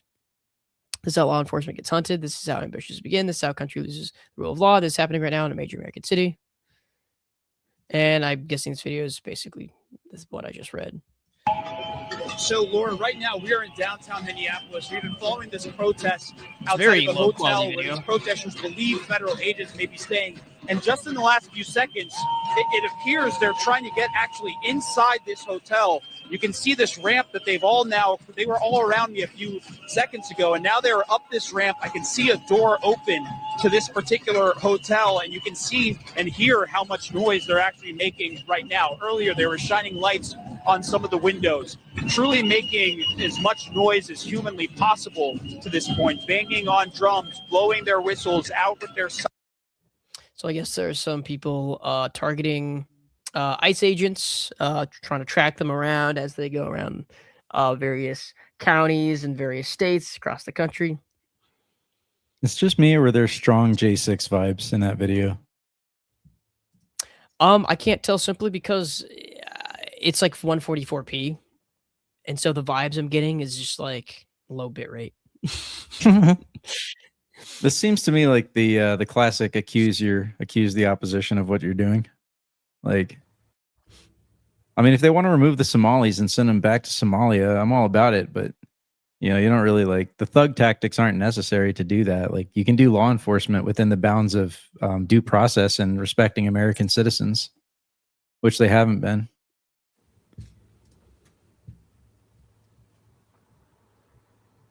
Oh, sorry, my mic's muted. There we go. Yeah, I think we've got. Is this another post? Oh no, I opened the same one by accident. Hold on, let me go check for any other news links that I may have missed. Yes, I did. I grabbed the wrong one. You know, another thing to think about is that at the moment, like, if the Trump admin or ICE or whoever, the cabal, the Illuminati, like, if they want to start the violence, they will seed the people in the crowd to start the violence. Like, it doesn't even matter if America wants to revolt or get violent or whatever. Like, they'll just create the violence on their own if that's what they wanted. Which is, again, why, like, the best thing you can do is, like, peaceful disobedience, because we really want to try to avoid a shooting war. Yeah, and they will always they will win in that case, and they will try to get people to start things first so they can send you to jail for life. So we've got this post from Creatieveling. It reads, Elon Musk, it won't matter. You won't need to save for retirement. It's irrelevant. Oh. And someone needs to be able to have the capital to buy it. I mean, this is an important question to get thought through. Yeah. Well, one like side recommendation I have is like, don't worry about like squirreling money away for retirement in like 10 or 20 years. It won't matter. No. Okay. Either we're not going to be here, or it just like it's you won't need to save for retirement. If any of the things that we've said are true, saving for retirement will be irrelevant. The services will be there to support you. Saving for retirement is relevant because you won't be able to buy anything anyway because your money's going to be worthless. But Elon Musk says that because of AI and bots, no one will need to work in the future. No one will have to do anything. Everything will be provided for by yours truly. I don't know what Elon is thinking. Saying that kind of shit is like, it's like so cryptically dark. Like, there's only one way that could possibly be taken as a good thing, and about 10 ways that could be taken as a bad thing. Yeah, really. Secretary Booty Cheeks tipped 0.001 XMR. So having your money extorted under threat of violence now counts as generosity. Did anyone actually donate generously to the child care scammers, or was it paid with taxes, blood money, or inflation fraud? I guess if taxes are voluntary compliance, then those that keep paying are indeed very generous to the government and Somalis. I guess so. And the whole tax revolt thing a couple weeks ago, that was interesting because that was very quick. It was started by a lot of large accounts that are like mainstream accounts suddenly talking about this, and then it kind of got swept under the rug. It's like, and I guarantee you, all these people were saying that, oh, we're not going to pay tax this year. They're going to fucking pay tax, dude. They're going to fucking file, or they already have withholding, and so they're going to file to get the refund. I guarantee you, I'd be surprised if a single one of them actually upheld what they were promoting. So I think a lot of them will. I mean, I actually have to disagree with you there. Yeah, I mean, obviously we're just speculating on what other people are going to do in their private W4 forums or whatever. But the thing is, a lot of these MAGA people are like, they're extremely America. They're extremely Bill of Rights and ideals.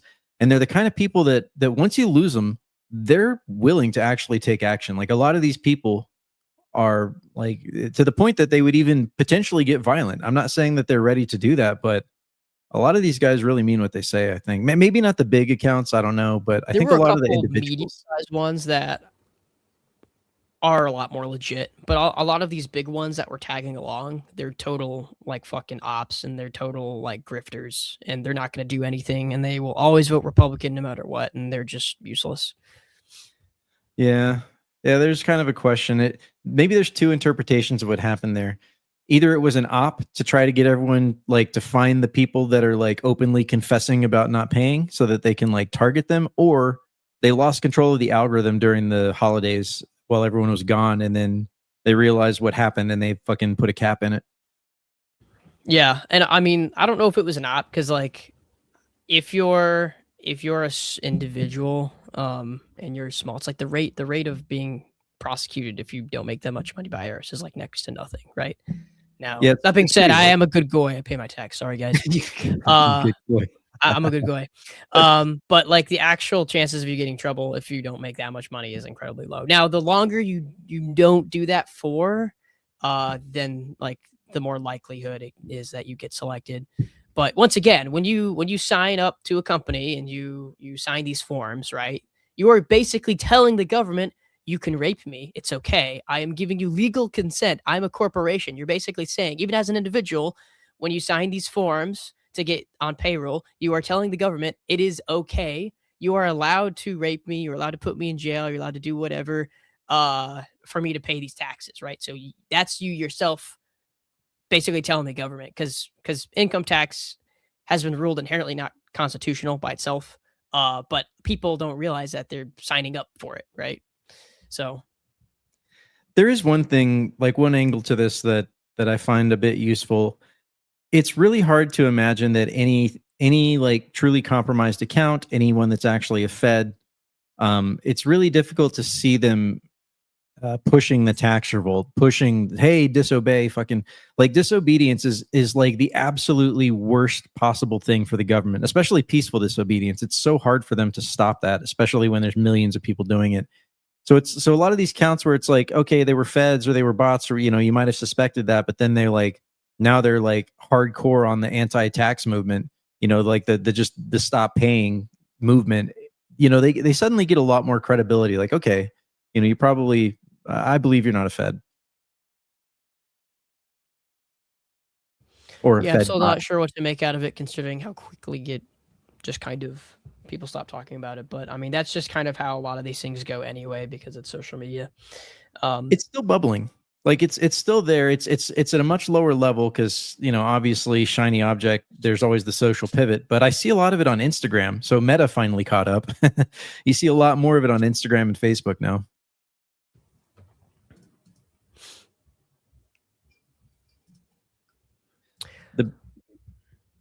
A lot of the beauty too is that this crosses over into the left. So the left has actually been talking about, hey, I'm going to not pay my taxes, or I'm not going to pay until the very last second that I have to. They've been talking about that with the whole ICE stuff for like 6 months now.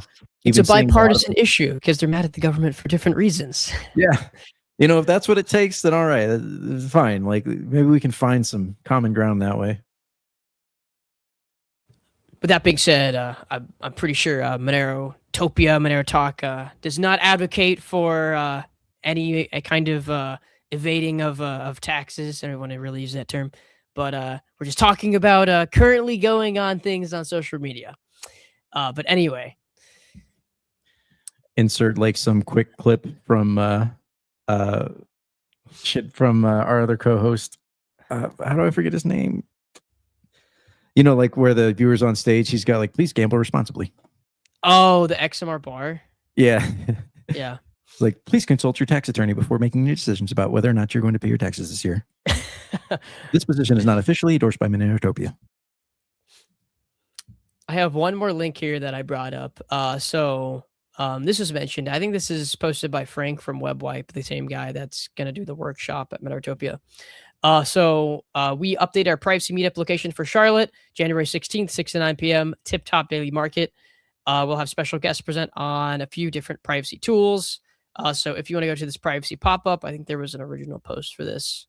And if you're in the area, if you're around Charlotte, North Carolina, then you can come by. Yeah, it was moved to a new location. And there is a Luma link if you want to RSVP for that as well. But yeah, he hosted one of these. I think it was earlier this year. That had it was a good amount of people. Had a lot of Bitcoiners, had some Monero people as well. But yeah, it was a good time. So if you're in the area, come show up to that. Don't be a weirdo though. No weirdos. Be a normal person, please. Shave your neck. Yes. And I think that was all of the news. Yeah, I think that was all the ones I That's had. the news. And that's the news. And I think with that, now we can move on into viewers on stage, who we have a few people in the backstage. So let's go ahead and do that. The Monerotopia Viewers on Stage segment is sponsored by XMR Bar. Play dice with Monero using your privacy-respecting and provably fair algorithm. Go to XMR.bar. As always, verify and never trust. Please gamble responsibly in accordance with the laws of your jurisdiction.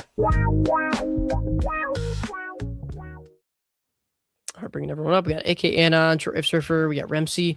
Cellar Door, I can't add you because your devices are not connected.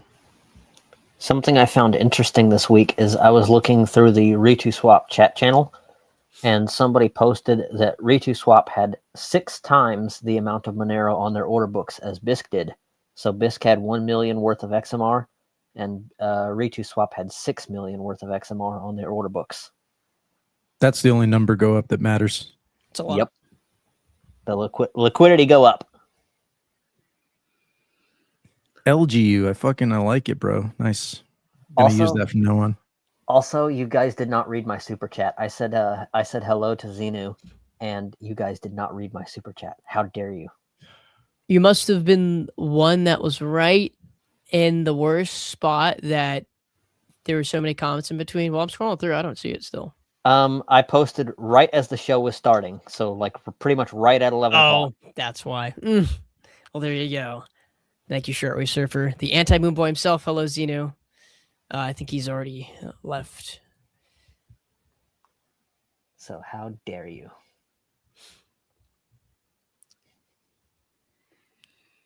I dared, and I didn't do it. I'm sorry. I see. Sorry to disappoint.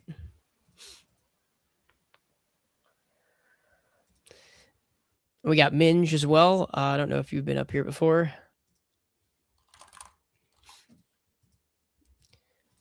I know I don't recognize the name. So what's with the Bcash pumping? Like, what does?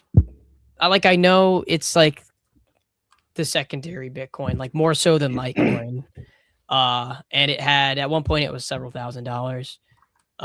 But other than that, I mean, I don't think it's really being it's been remarkably resilient, I'll say. Like in terms of like, I think that we can pass Chainlink. Like Chainlink's a pretty respectable project too, but it seems like in terms of like, you know, it's like that meme with the Grim Reaper going door to door. It's like, all right, we passed Zcash and then we passed whatever it was, like Tron or like Litecoin and stuff. And so then but like Bcash is like pretty up there. Like there's a threshold between Chainlink and Bcash, like it's like a $4 billion threshold where it's like if Monero gets to 10 billion, it'll be number like 12 or something. And if it's like in the top 10, do you count stable coins or not? Anyway, but then it's like if we get to 12 at this point, we're still in the same place as 10. Is there a resilient Bcash community that I'm just not aware of? Like, am I in an echo chamber? Because you see the Monero community, you see the darknets, you see just a broad scope of the entire crypto ecosystem, and Monero is there in some form or another. But I almost never see Bcash. I think there's just like the Roger Ver cult in the same way Cardano's the Charles Hoskinson cult. Like they just at this point there's just like these currencies that just have like some really, really rich billionaire backing them, I think. So who's just an crypto early OG. I don't know if this is it or not, but there's a PeerTube instance called blurt.media, and I've been seeing some Bcash, some Bitcoin Cash stuff on there recently. It's on PeerTube. I know a lot of guys that are actually pretty hardcore about Bitcoin Cash. And I mean, none of them are like full-blown maxis that I know of. Almost all of them love Monero too, but the thing is like I do actually know quite the heavy community of Bitcoin Cash people. I mean, there's definitely some respect because they, I think like 60% of their transactions are all cash fusion. So they actually they were able to integrate some reasonable level of privacy voluntarily, which is extremely rare. Like in chains where privacy privacy tools are opt-in, you almost never see them used at that kind of level.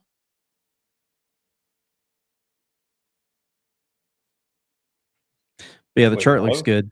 Like, oh, there we go. Hey. Hello. I had a question for Bawdy, actually. It's kind of a dumb question, but so I've been on RetroSwap and I've seen that it has like DAI and USDT and USDC stuff on it. I don't know a lot about Ethereum because it's kind of cringe in a way. It's like where all the degens are. But I was looking for a wallet that doesn't suck ass, but I can't find one. I was wondering if you knew of any. What what coins are you hoping are included in the wallet? Really just at least DAI and maybe USDC. And what platform? Linux or Android, but I prefer Linux. So you can use for Android, you can use Cake Wallet because they have Ethereum there. Which if a wallet supports Ethereum, in almost all cases, it's going to natively support the ERC20 tokens as well. So Android, you could just use Cake Wallet, and you'd be fine there. I guess if you're looking for Linux, it depends on how you're running your Linux. Personally, I just use MetaMask, which is kind of like, it's cringe, but I use virtual environments, right? So I can get away with that because I'm not doing anything else except for MetaMask on that environment.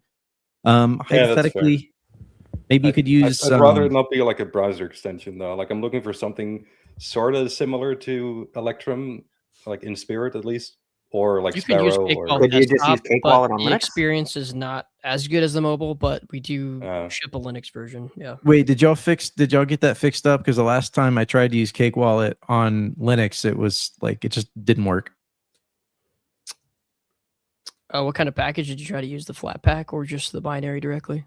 I don't remember. I think I tried a couple different ways. I have my cubes, right? So I tried a couple different VMs and I remember you actually asked me to send you the error report, and I lazily, I'm sorry, bro, I never sent that to you. But I wonder what it would require to make it work on BSD. Oh, I wasn't even on BSD. I was on like Debian and Fedora. Yeah, because you were using, you're running that in your cubes, right? It also depends on BSD. Like FreeBSD and OpenBSD are kind of totally different beasts. Yeah, they're totally different operating systems. They have a different they're just, everything's different about them. Like you couldn't run a FreeBSD program on OpenBSD or vice versa. So if Cake Wallet doesn't work on Linux, what else would you recommend? Yeah, because the problem with Cake Wallet for me is that it's multi-coin, which is not really what I'm looking for. There used to be an app on Android called WallEth, which was pretty good. Like it's very minimal and it just does Ethereum and like ERC20 tokens.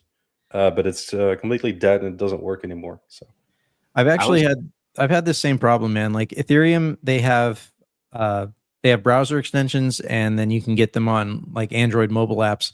They don't have a really good like Electrum kind of solution, or Feather Wallet. It's just a shitty platform, dude. Like the entirety of Ethereum.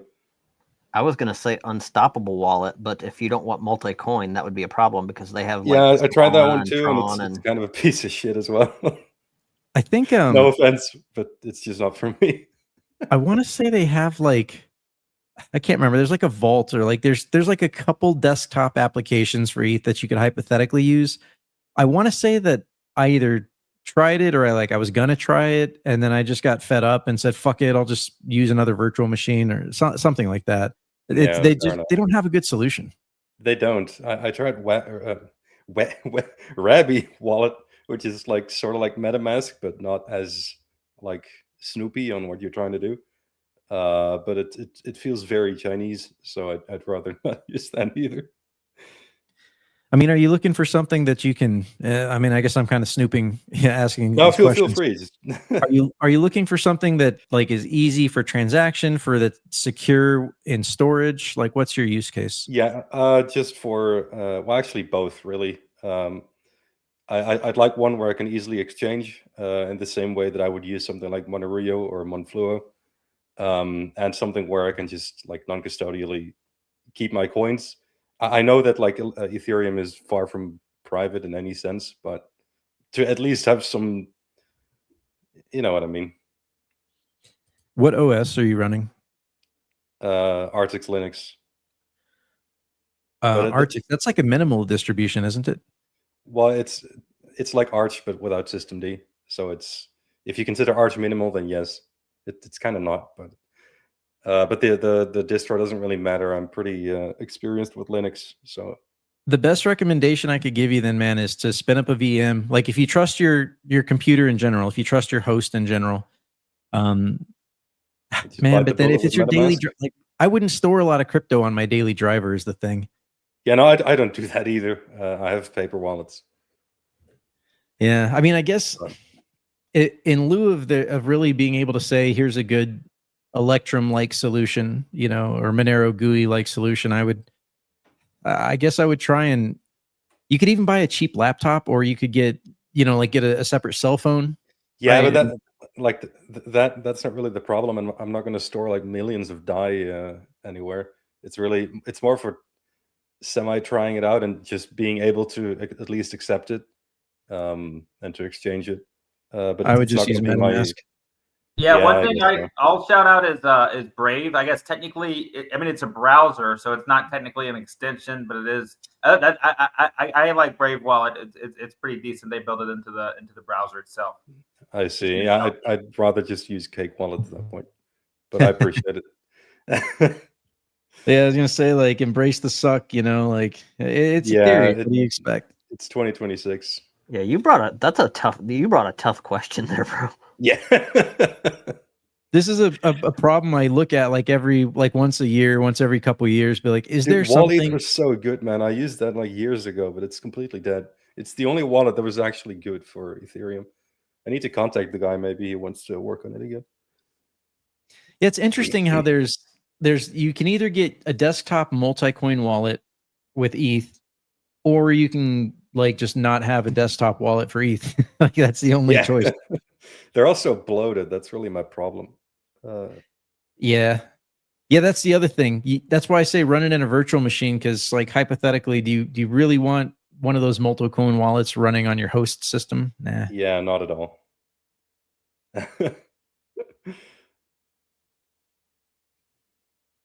Well, thank you anyway. Yeah, no problem, man. And then the other small question, which is also not really Monero related, but I feel like there's not really anywhere else to ask because there's so many just retards and scammers everywhere.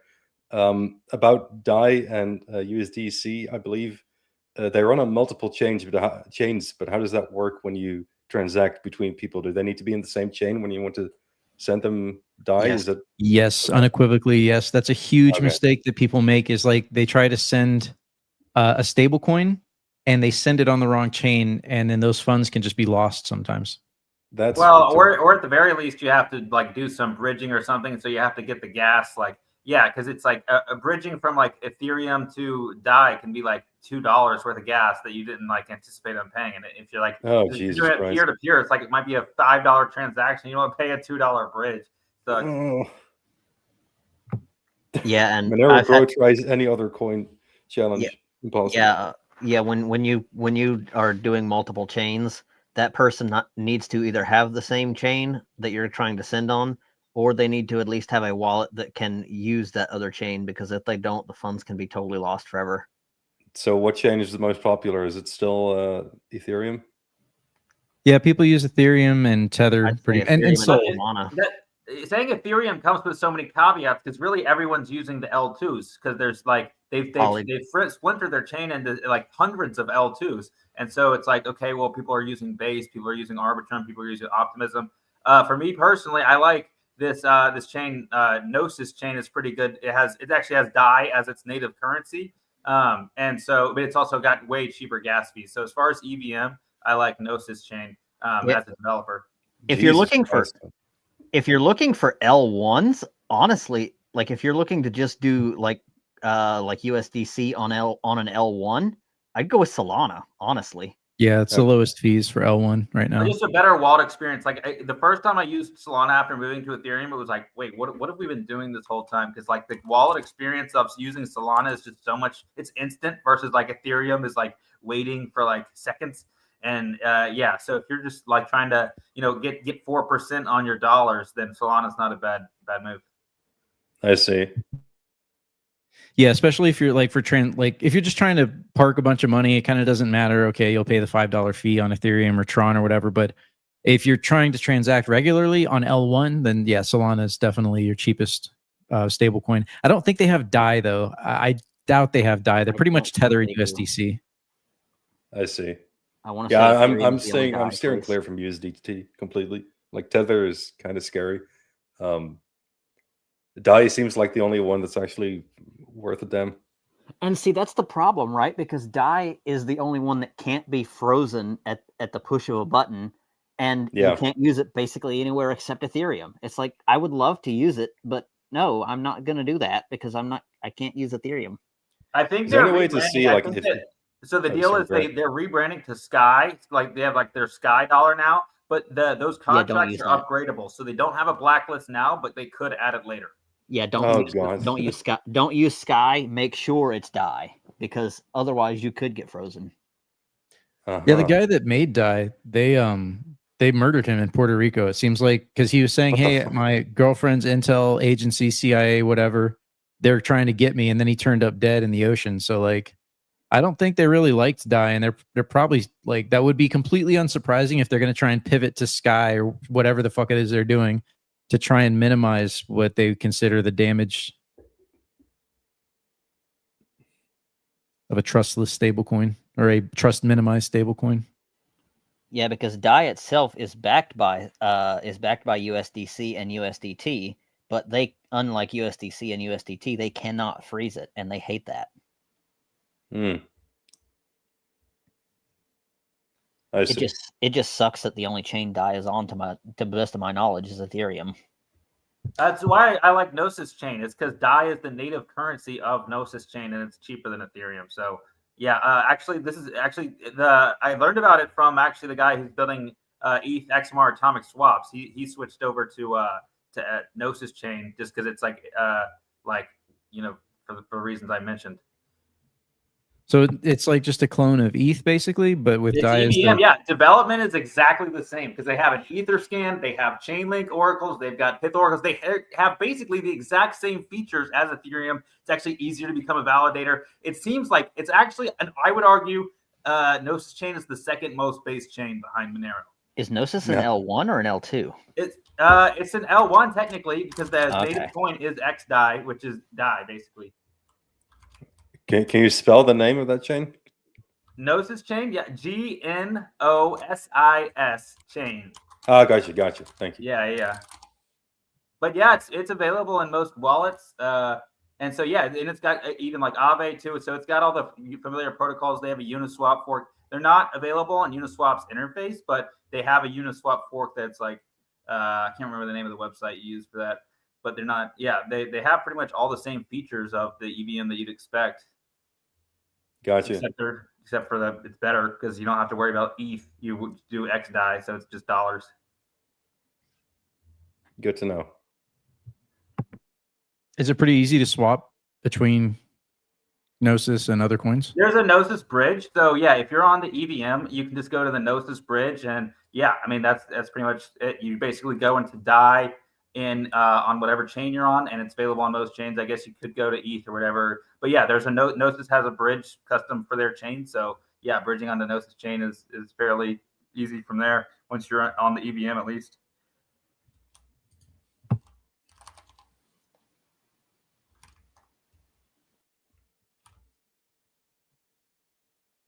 Still no privacy though.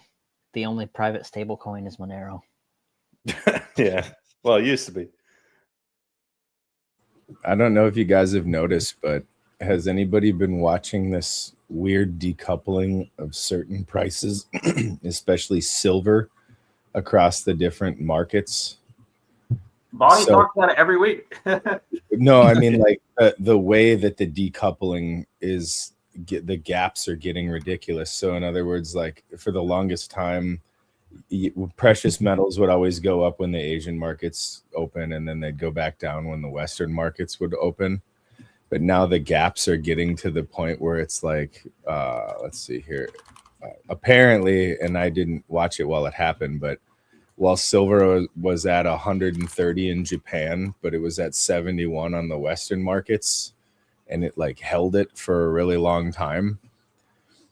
That's, as far as I know, I think that's the biggest gap I've ever heard of. Where are you looking that up?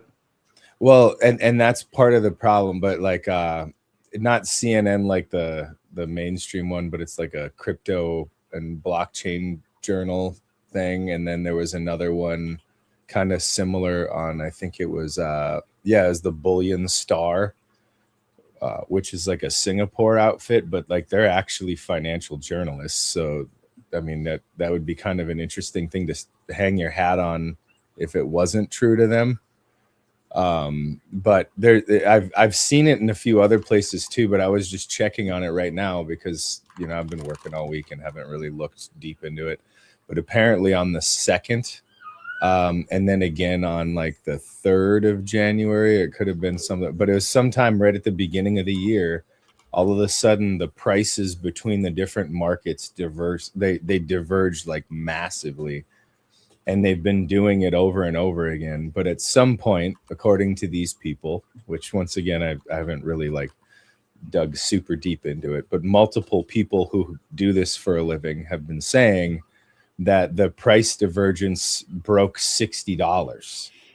So silver in one market is, when measured in dollars, is 60 higher than it was in the Western markets. And one of the reasons why I think there might be some substance to this is, remember when there was this threat of putting tariffs on precious metals, and all of these metals got expatriated to the United States in preparation for those tariffs. And then those bullion banks didn't then send it back to the markets where they should be, like the London exchanges and all of that.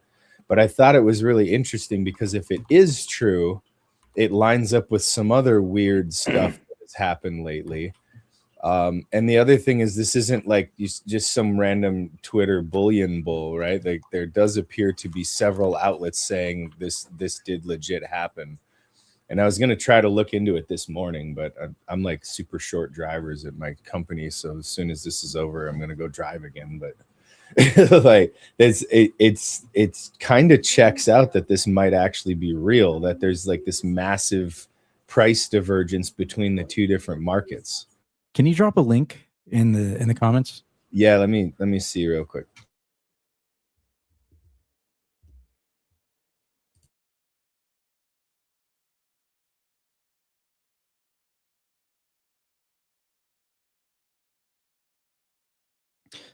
Yeah, as far as I understood, the global markets for metal are composed of really just a few primary exchanges. Like you've got the COMEX and the LBMA. And then Shanghai, I want to say is like either 5 or maybe 8 years ago now, Shanghai stood up their own metals exchange.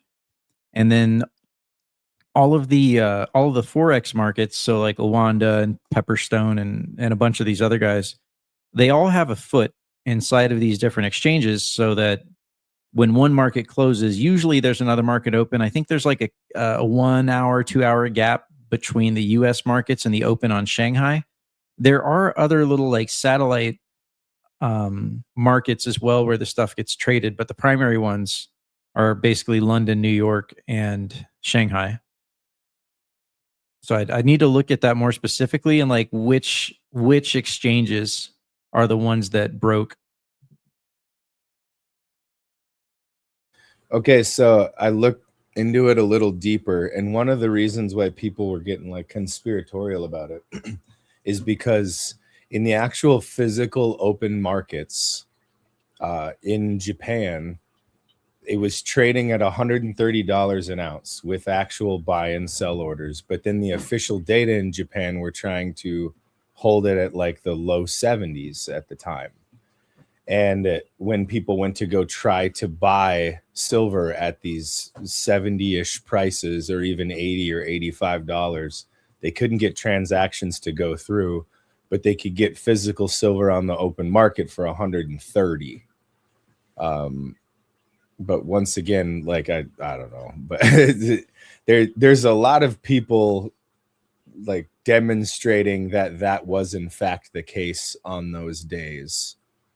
But I don't speak Japanese, so maybe they're talking about something totally different. I don't know, but that's the rumor going around, is that while they were trying to maintain price at the Western market price, mostly in Japan, nobody could get their hands on it for less than 130.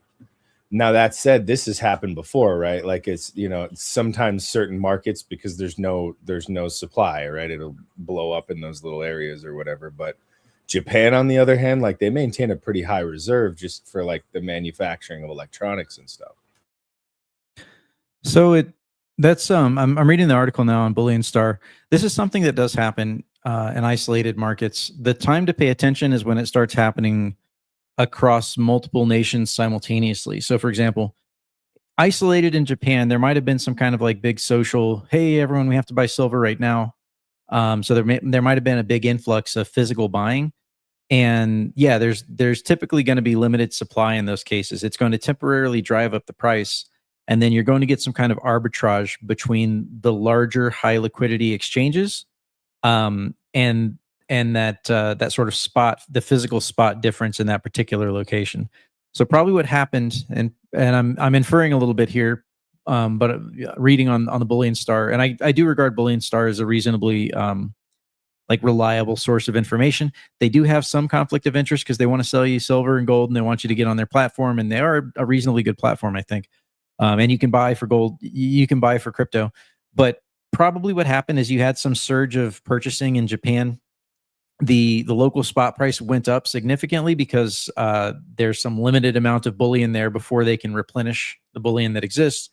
And then the arbitrage in purchasing purchasing silver on a larger liquidity market, importing it into Japan, and then selling it at that higher price, that drove the global price of silver up somewhat, right, to meet that demand. But, you know, Japan is still fairly isolated.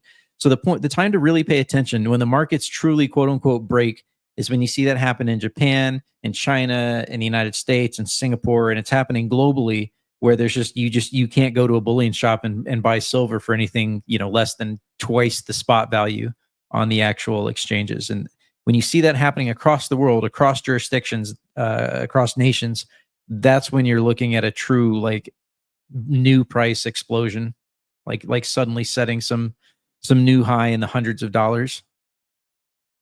When excuse me, when a trucker guy called me about this because he wanted to ask me like I would know anything, but I pointed out to him that, you know, China just upped their restrictions on exports like massively right before this happened, and the US declared it a strategic resource.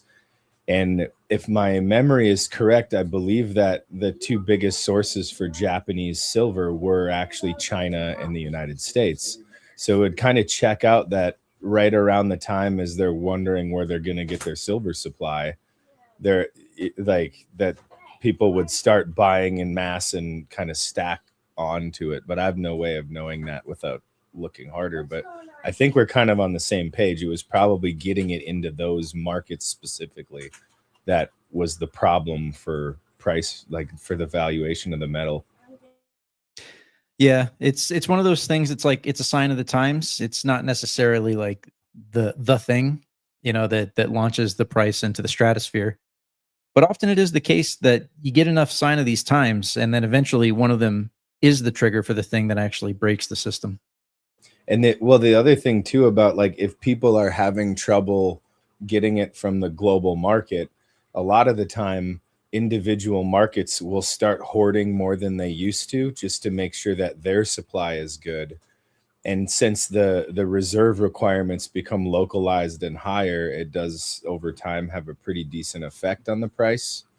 And I think that could probably also happen with digital assets, although they're so new, who knows? But the idea of having trouble getting it from the wider, the wider global resources, next thing you know, like people are stockpiling in their own markets on a much higher volume than they used to, because they can't just assume that they can buy it from somewhere else. Yeah, these are all, you know, I know the choir is right here in front of me, but these are all the reasons why you have to get your physical position. And even if it's only 5 or 10% of your net, you have to be holding it in your own hands or buried in, you know, your own QR code buried in the ground. Nobody else knows.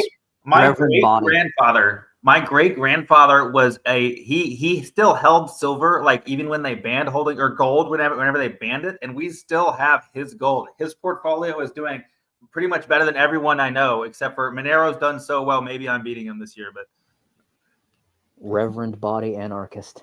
I made some inflammatory posts about Jesus this past week. It's more like, you know, actually, like, kind of thinking about it more, there's kind of like two Jesuses that you see in the New Testament. There's the kind of like mystical, you know, almost borderline Eastern philosophy kind of Jesus. And then there's like the apocalyptic prophet. And they're almost like two sides of that same character. I know people like that, and I wonder if I might even be people like that, where it's almost like schizophrenic, like ever the optimist, but also can't wait for like the culling. I've taken all the pills. I've taken the red pill, then I took the black pill. I took some blue pill just to like keep like a little foot in connection with the normies. I just took the whole fucking medicine cabinet. The orange pill tastes surprisingly good. What is going to be the next Monero PSYOP, right? Because there was Cubic, and then they came up with the Zcash PSYOP. That seems to be winding down, so they're going to come up with a new PSYOP. What is it going to be? Man, that's the $1 million question, isn't it? What's the weakness that we haven't acknowledged? Like, where is our weakness that we don't want to admit but might kind of be there? They're probably going to try and stir some chaos around the FCMP hard fork. Or maybe spread some FUD about it, how it doesn't actually work, or how there's like a bug found or something, or whatever. That might be a good one, yeah. Like, because Kraken is an exchange that still needs to upgrade. There's also Qcoin and MEXC. We could potentially see them complaining that it doesn't work and it's broken. It's going to make your old funds disappear if you don't like sweep your funds now or some bullshit. Oh shit! You know what? We could do a money run 2.0. I mean, I know there's been all these other money runs but I never really endorsed them. But this one makes sense. Like, get your fucking Monero off the exchange before this hard fork, because you have no idea the kinds of shenanigans that these exchanges might pull. As well as the what was it, Gavin Newsom news article? Oh yeah, they're gonna seize your if you have funds on an exchange that not. Yeah. If you're leaving your crypto on an exchange and not touching it for 3 years, you deserve it. I'm sorry, but like you fucking deserve it. Uh-oh. Don't make grandma feel bad, bro. She doesn't know any better.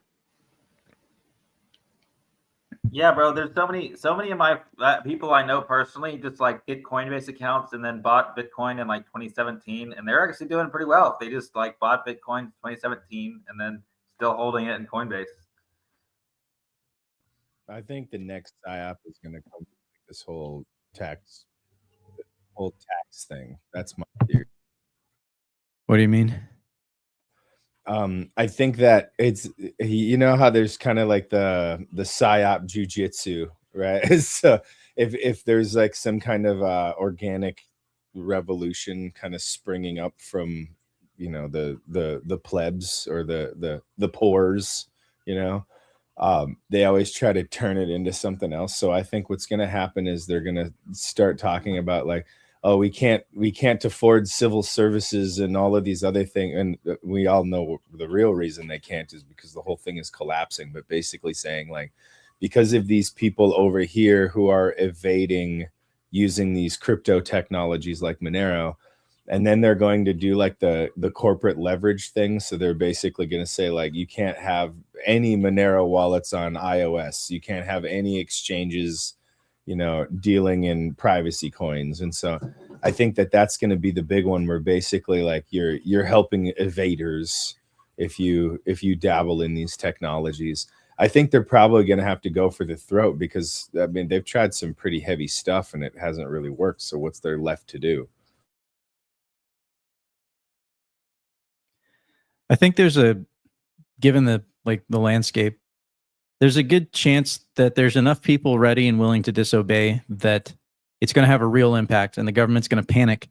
They're going to clamp down, but government clampdowns only work when enough of the people are willing to go with it. But once some critical mass is reached, clampdowns only piss people off and have a martyr. They don't want a Streisand effect. If they just come out, I mean, they kind of have done this with Monero where it's like, okay, they've banned literally they will sell you literally, exchanges will sell you literally everything except for Monero. They'll sell you scam tokens. They'll sell you pump and dumps. They'll sell you literally anything except for Monero. It's hilarious. They'll sell you horrible scams, like absolute fucking scams, but they won't sell you Monero. But you're right. That Streisand effect, like that's and maybe the government's smart enough now to like, maybe they've got their pulse, they've got their fucking psyop means sophisticated enough to realize that the Streisand effect will only hasten their demise. So I don't know. I think it's going to be an interesting year, guys. Like I think it's going to be a significantly different year than what we saw 2025. Bawdy, did you come out with an official end of year price target? Because mine, I'm just going to say 600. That's my end of 2026. Like, I'll be happy if we got 600. Bawdy, do you have like an official prediction for the year? Man, you put me on the spot like that, bro. Let me see. I don't know. $500,000. Let me put some statistics on here, make up some bullshit. Bawdy, the prize master. You can go on vibes. I just said 600. It's just a complete vibe. 600 round number. It's man, by the end of the year, 391. We're gonna be in price discovery by the end of the year. Is that your project? Is it a shortwave? Is that your projected moving average? Yes, that's the projected moving average. He heard someone say they took the black pill. He was like, "Yeah, I'll have a black pill today." Yeah. Actually, whatever happened to Seraphis? Not necessary with FCMP. So the FCMP upgrade will include whatever cool stuff Seraphis was talking about, like the fixed view key and stuff. Yes, Carrot. I believe Carrot and FCMP together do that. But Seraphis would have had to change the addresses, and if I remember correctly, and that's why we didn't go with it. I thought that was Gemtas. Weren't they together? But yeah, you might have been right. Yeah. So two things about what we were just talking about, though. I'm like basically 100% positive that the government is aware of the Streisand effect and the risk of that, and then especially the people that are like the controller level. But my theory is that it's a risk that they'll probably have to take. Like it's either they take the risk or it's more likely that it just continues to grow in adoption, especially if they can't find a way to get inflation under control enough to keep the plebs on the hamster wheel.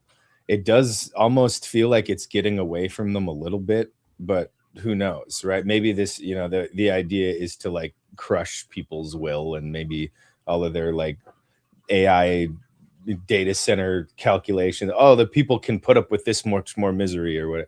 Who knows how far they can stretch that stuff. But as far as price predictions go, I'm calling it now, guys. I think that Monero is so close to being priced in things like precious metals and real stuff that I think we're going to start to see it almost pegged to something like gold or silver.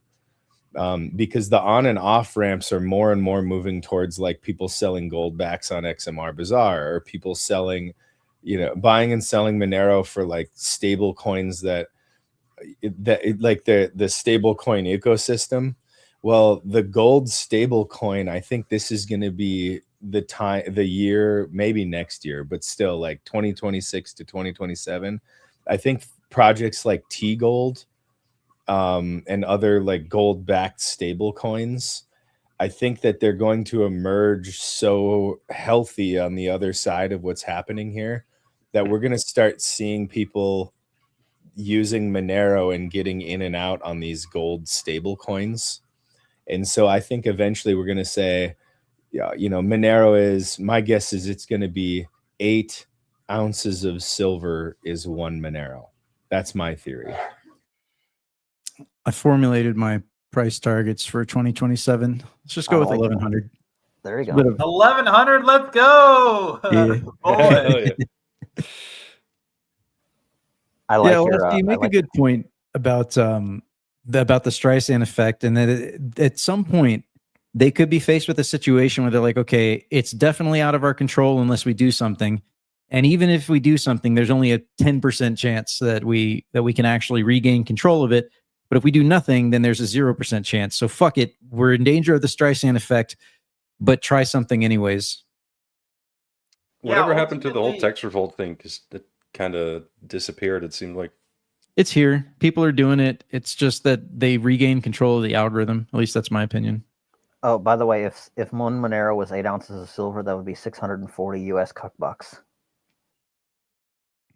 Cuck bucks. Nice. Well, I also think that, you know, okay, we'll say like 7 to 8, but I think it's going to be somewhere in there. And I think that we're going to see them start to create their own equilibrium over time.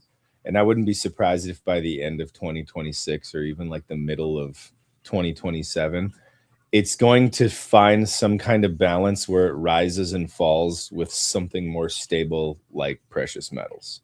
And that does appear to be the direction of the on-ramps of Monero, or at least from what I can tell. I mean, you see a lot of people, I've done it myself, right? Where you trade precious metals to somebody who holds Monero, and that's how you on and off ramp.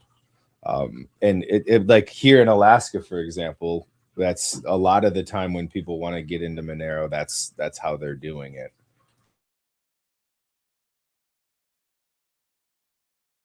But ultimately, I think that there'll be like entire communication networks, because we still don't really have like decentralized social media. But I think that that people will be able to build like certain like chat applications on top of Monero with like the equivalent. Like you can look at a thing like XMTP, which is that on Ethereum.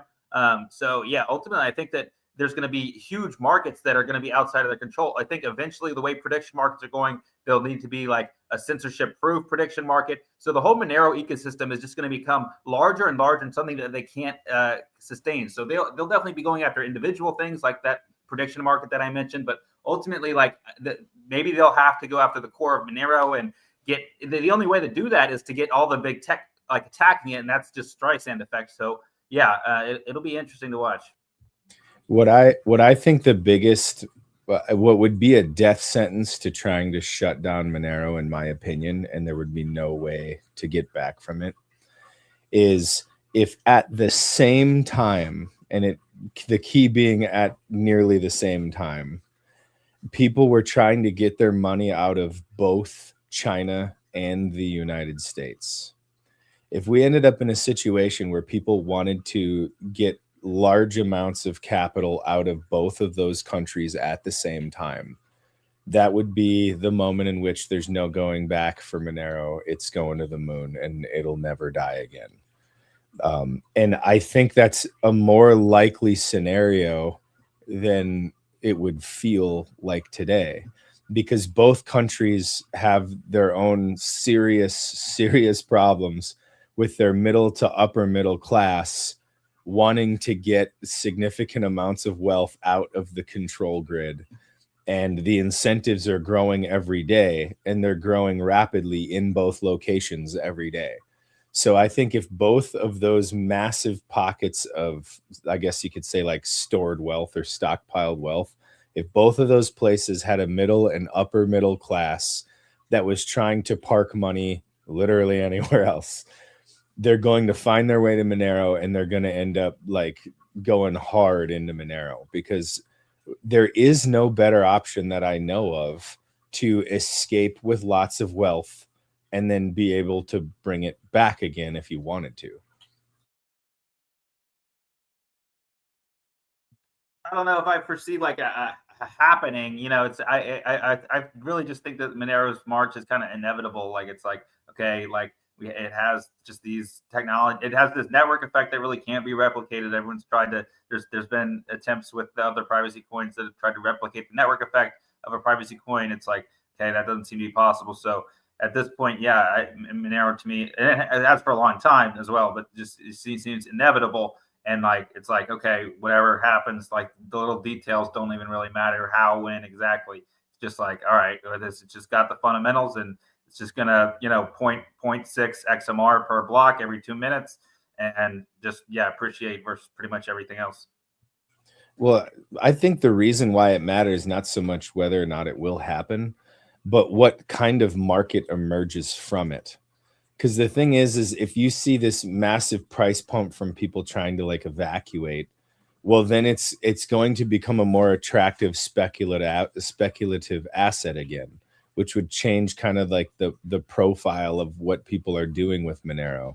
Now, on the other hand, if you see that slow march where there's adoption from just the utility and the practicality of it all, then you're going to see so many people piling more and more. Remember, I think it was like 2 weeks ago when Bawdy was talking about like, we are now at the point where it's an indisputable fact that Monero is what you park your wealth in, not Bitcoin. Remember the narrative used to be like, oh, well, you speculate on Monero and you save in Bitcoin. Well, that's been proven so ridiculously untrue, and Monero's stability has been amazing. So the thing is if that slow march continues, well, then that becomes the core value proposition of Monero. And all of the sudden it becomes far more attractive for like small to medium sized businesses to try to adopt it more rapidly, because at least they can manage their books versus, oh yeah, well, I spent this much on getting my supplies, and by the time I went to go sell it again, I was in the red.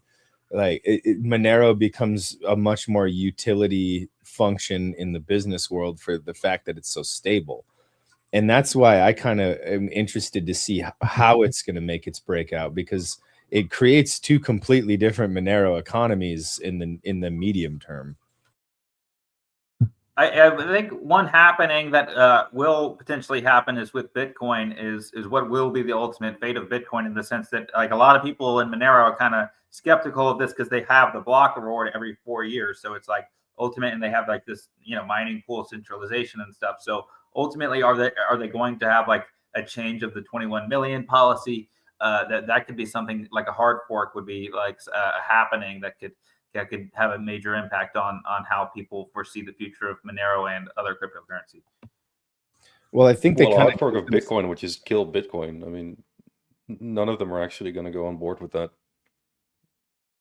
just because of how the community of Bitcoin is. Sorry, go ahead. Well, they kind of back themselves into a corner, though, as far as Bitcoin is concerned, because it's now so inextricably tied to the idea of number go up in dollar terms that you can deflate or you can reduce the value of the dollar and put it in Bitcoin to pump the price to keep the security budget. But the thing is if Bitcoin is going up in dollars, but not relative to the purchasing power of the dollars, it's kind of like you're screwed either way. So yeah, they are. Yeah. So the thing is if they try to keep the narrative of the 21 million, or if they try to change the narrative of the 21 million, but it's all just people like dumping ever decreasingly valued dollars into it to support the price and the security budget and stuff. Yeah, more likely is that they're going to build like some other bullshit thing on top of Bitcoin, like they did with Lightning, which even though it failed, I'm pretty sure they're still going to try something like that. It's my guess anyway. That's why and the other thing is we haven't seen the economy that emerges from tail emission yet, like I would expect to.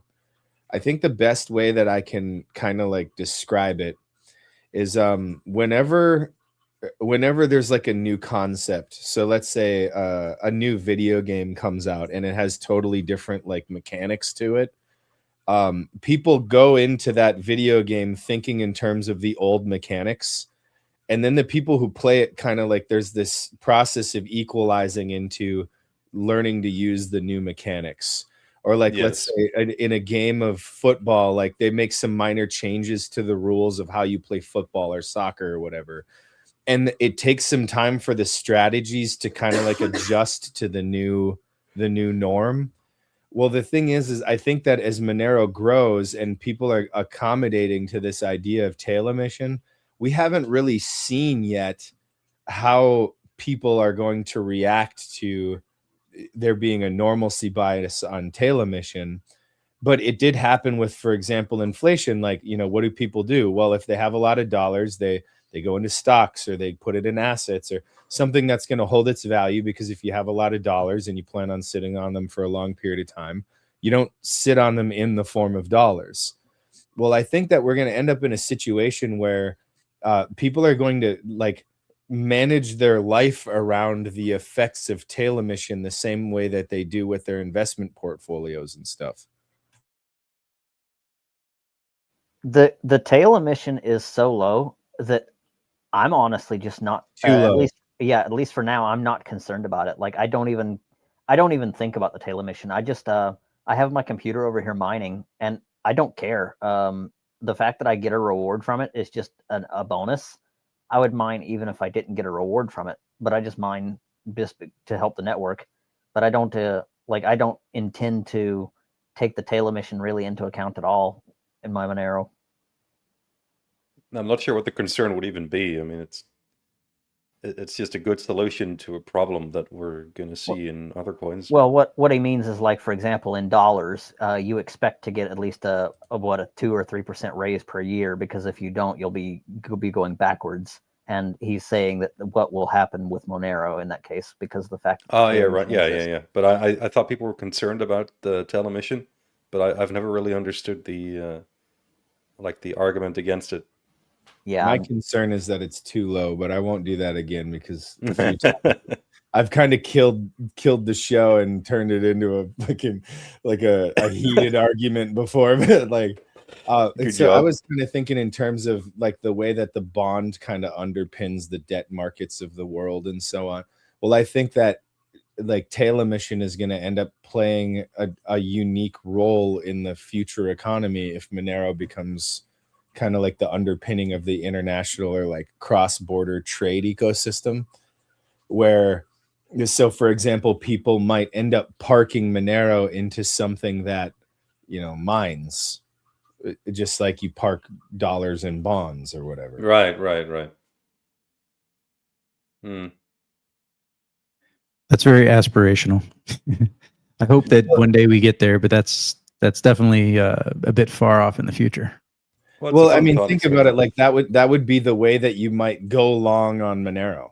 You know what I'm saying? If you expected there to be a major issue with liquidity in the future, like, you know, there's a lot of investment projects that are going to tie up, you know, money for a really long time. Well, then the smart thing to do would be go long on Monero and find a way to cheaply mine it.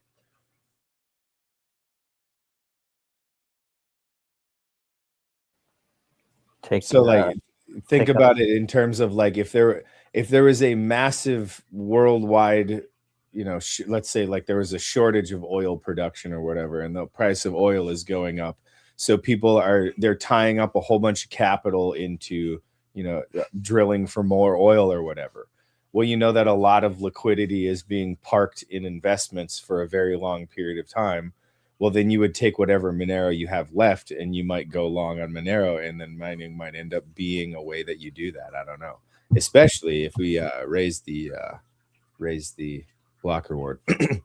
One thing that is really interesting about Monero, though, is like pretty much with any cryptocurrency, especially, and then even with other goods, you can know like who the largest possessors are. Like if you know, we know who the largest like gold owners are, who the largest oil owners are, and who obviously the largest Bitcoin owners are. We don't really know what that rich list looks like for Monero. I mean, we can assume it's the centralized exchanges and then probably some random whales. But we don't know who those whales are, and then like how much those exchanges actually have. Yeah, I saw somebody asking on Ritu about selling something like 800 Monero, and my thought was spouting whale. Like I put the spouting whale emoji because I'm like 800 Monero. That's a lot of freaking Monero. Dude, I have this freaking hot wallet. And, like Monero's been going up, and like even though I've been spending money out of it, it's still the same dollar amount. Like it's just Monero's just been going up enough. Yep, you can't spend it fast enough to get the actual fiat amount to go down. Yeah. Mm-hmm. And I must say, what a great problem to have. I was about to say the same thing. Yeah, it's like, okay, like if I have like, okay, I have some threshold where I'm comfortable having this in a hot wallet or whatever, and then Monero like 4x's, it's like, okay, now it's like this is some real money I'm just walking around with. Yeah, I either need to like bring down my Monero wallet balance and transfer that to a cold wallet, or like try to spend it, and you can't freaking spend it fast enough. Unless you're like really stupid. And for people who have that problem, come on down to Monerotopia. There was the guy who bought a car. If you're on XMR Bazaar, so yeah, if someone's just buying a car every day, so we need to sell we need to start selling luxury sports cars on XMR Bazaar. Yeah, Doug was the one who bought the car. Okay, yeah. I wonder if Vic ever sold that. What was it? A Rolls Royce, I think. He put a Rolls Royce on XMR Bazaar. I think that's what it was. I've seen a bunch of people selling motorcycles. Another thing I've seen on XMR Bazaar that I didn't expect to see was outboard boat engines.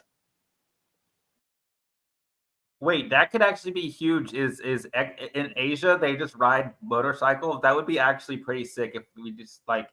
Because I don't ride a motorcycle in the U.S., but in like Thailand and shit, it's so awesome to ride a motorcycle there. And it needs to be that's where we need to set up our motorcycle XMR market. Yeah, there are actually more motorcycles and scooters on XMR Bazaar than you'd think. But it's mostly U.S., right? I haven't really paid attention to the locations. Yeah, as Eurobros are kind of left in the dirt, but it is what it is. We've got to come up with some kind of cheap way to do a big marketing blitz in some of these less covered areas. I keep meaning to get around to doing it here. Monero conferences are good with that. Good for that. We don't have enough conferences. Like the Ethereum community and the Solana community will just like invade a city for like a week, and then they have like these annual conferences. Whereas like Monero does not quite that organized. Like MoneroCon isn't even. And that's like going to happen the same way it has, and like if they've always been in the same place, whereas like they'll just choose random ass cities from Ethereum and just like invade it. I mean, maybe it's like not an everybody problem, but it becomes so hard to find the time, to set up some way to like it. But I don't think it necessarily has to be a conference. It's just find some interesting event that people would want to show up to and try to make it a little bit about Monero. And then that's actually how they're doing it for MoneroCon this year, because there's some Bitcoin film festival. And so then basically MoneroCon was like, okay, can we just do this as like a major side event? So yeah, I mean, we can raid the Ethereum communities I was mentioning as well. I mean, they broadcast where they're going to be. So yeah. Yeah, I think the piggybacking method is a way where like 2 or 3 guys can make something happen in their local area much more efficiently. Yeah, it's good to have women to organize these things. I feel like Monero's a little light on the women who are organizing events. Like it's just a bunch of men who are just like sitting in their basements. Yeah, the anime girls don't do enough. I don't know, man. 3D girls in our community. It makes me a little anxious. Too many dimensions. Yeah, I need to warm up with like a robotic like woman first. Like, okay, I need to like warm up. I can't just go like, straight into an event like where I'm expected to socialize like that.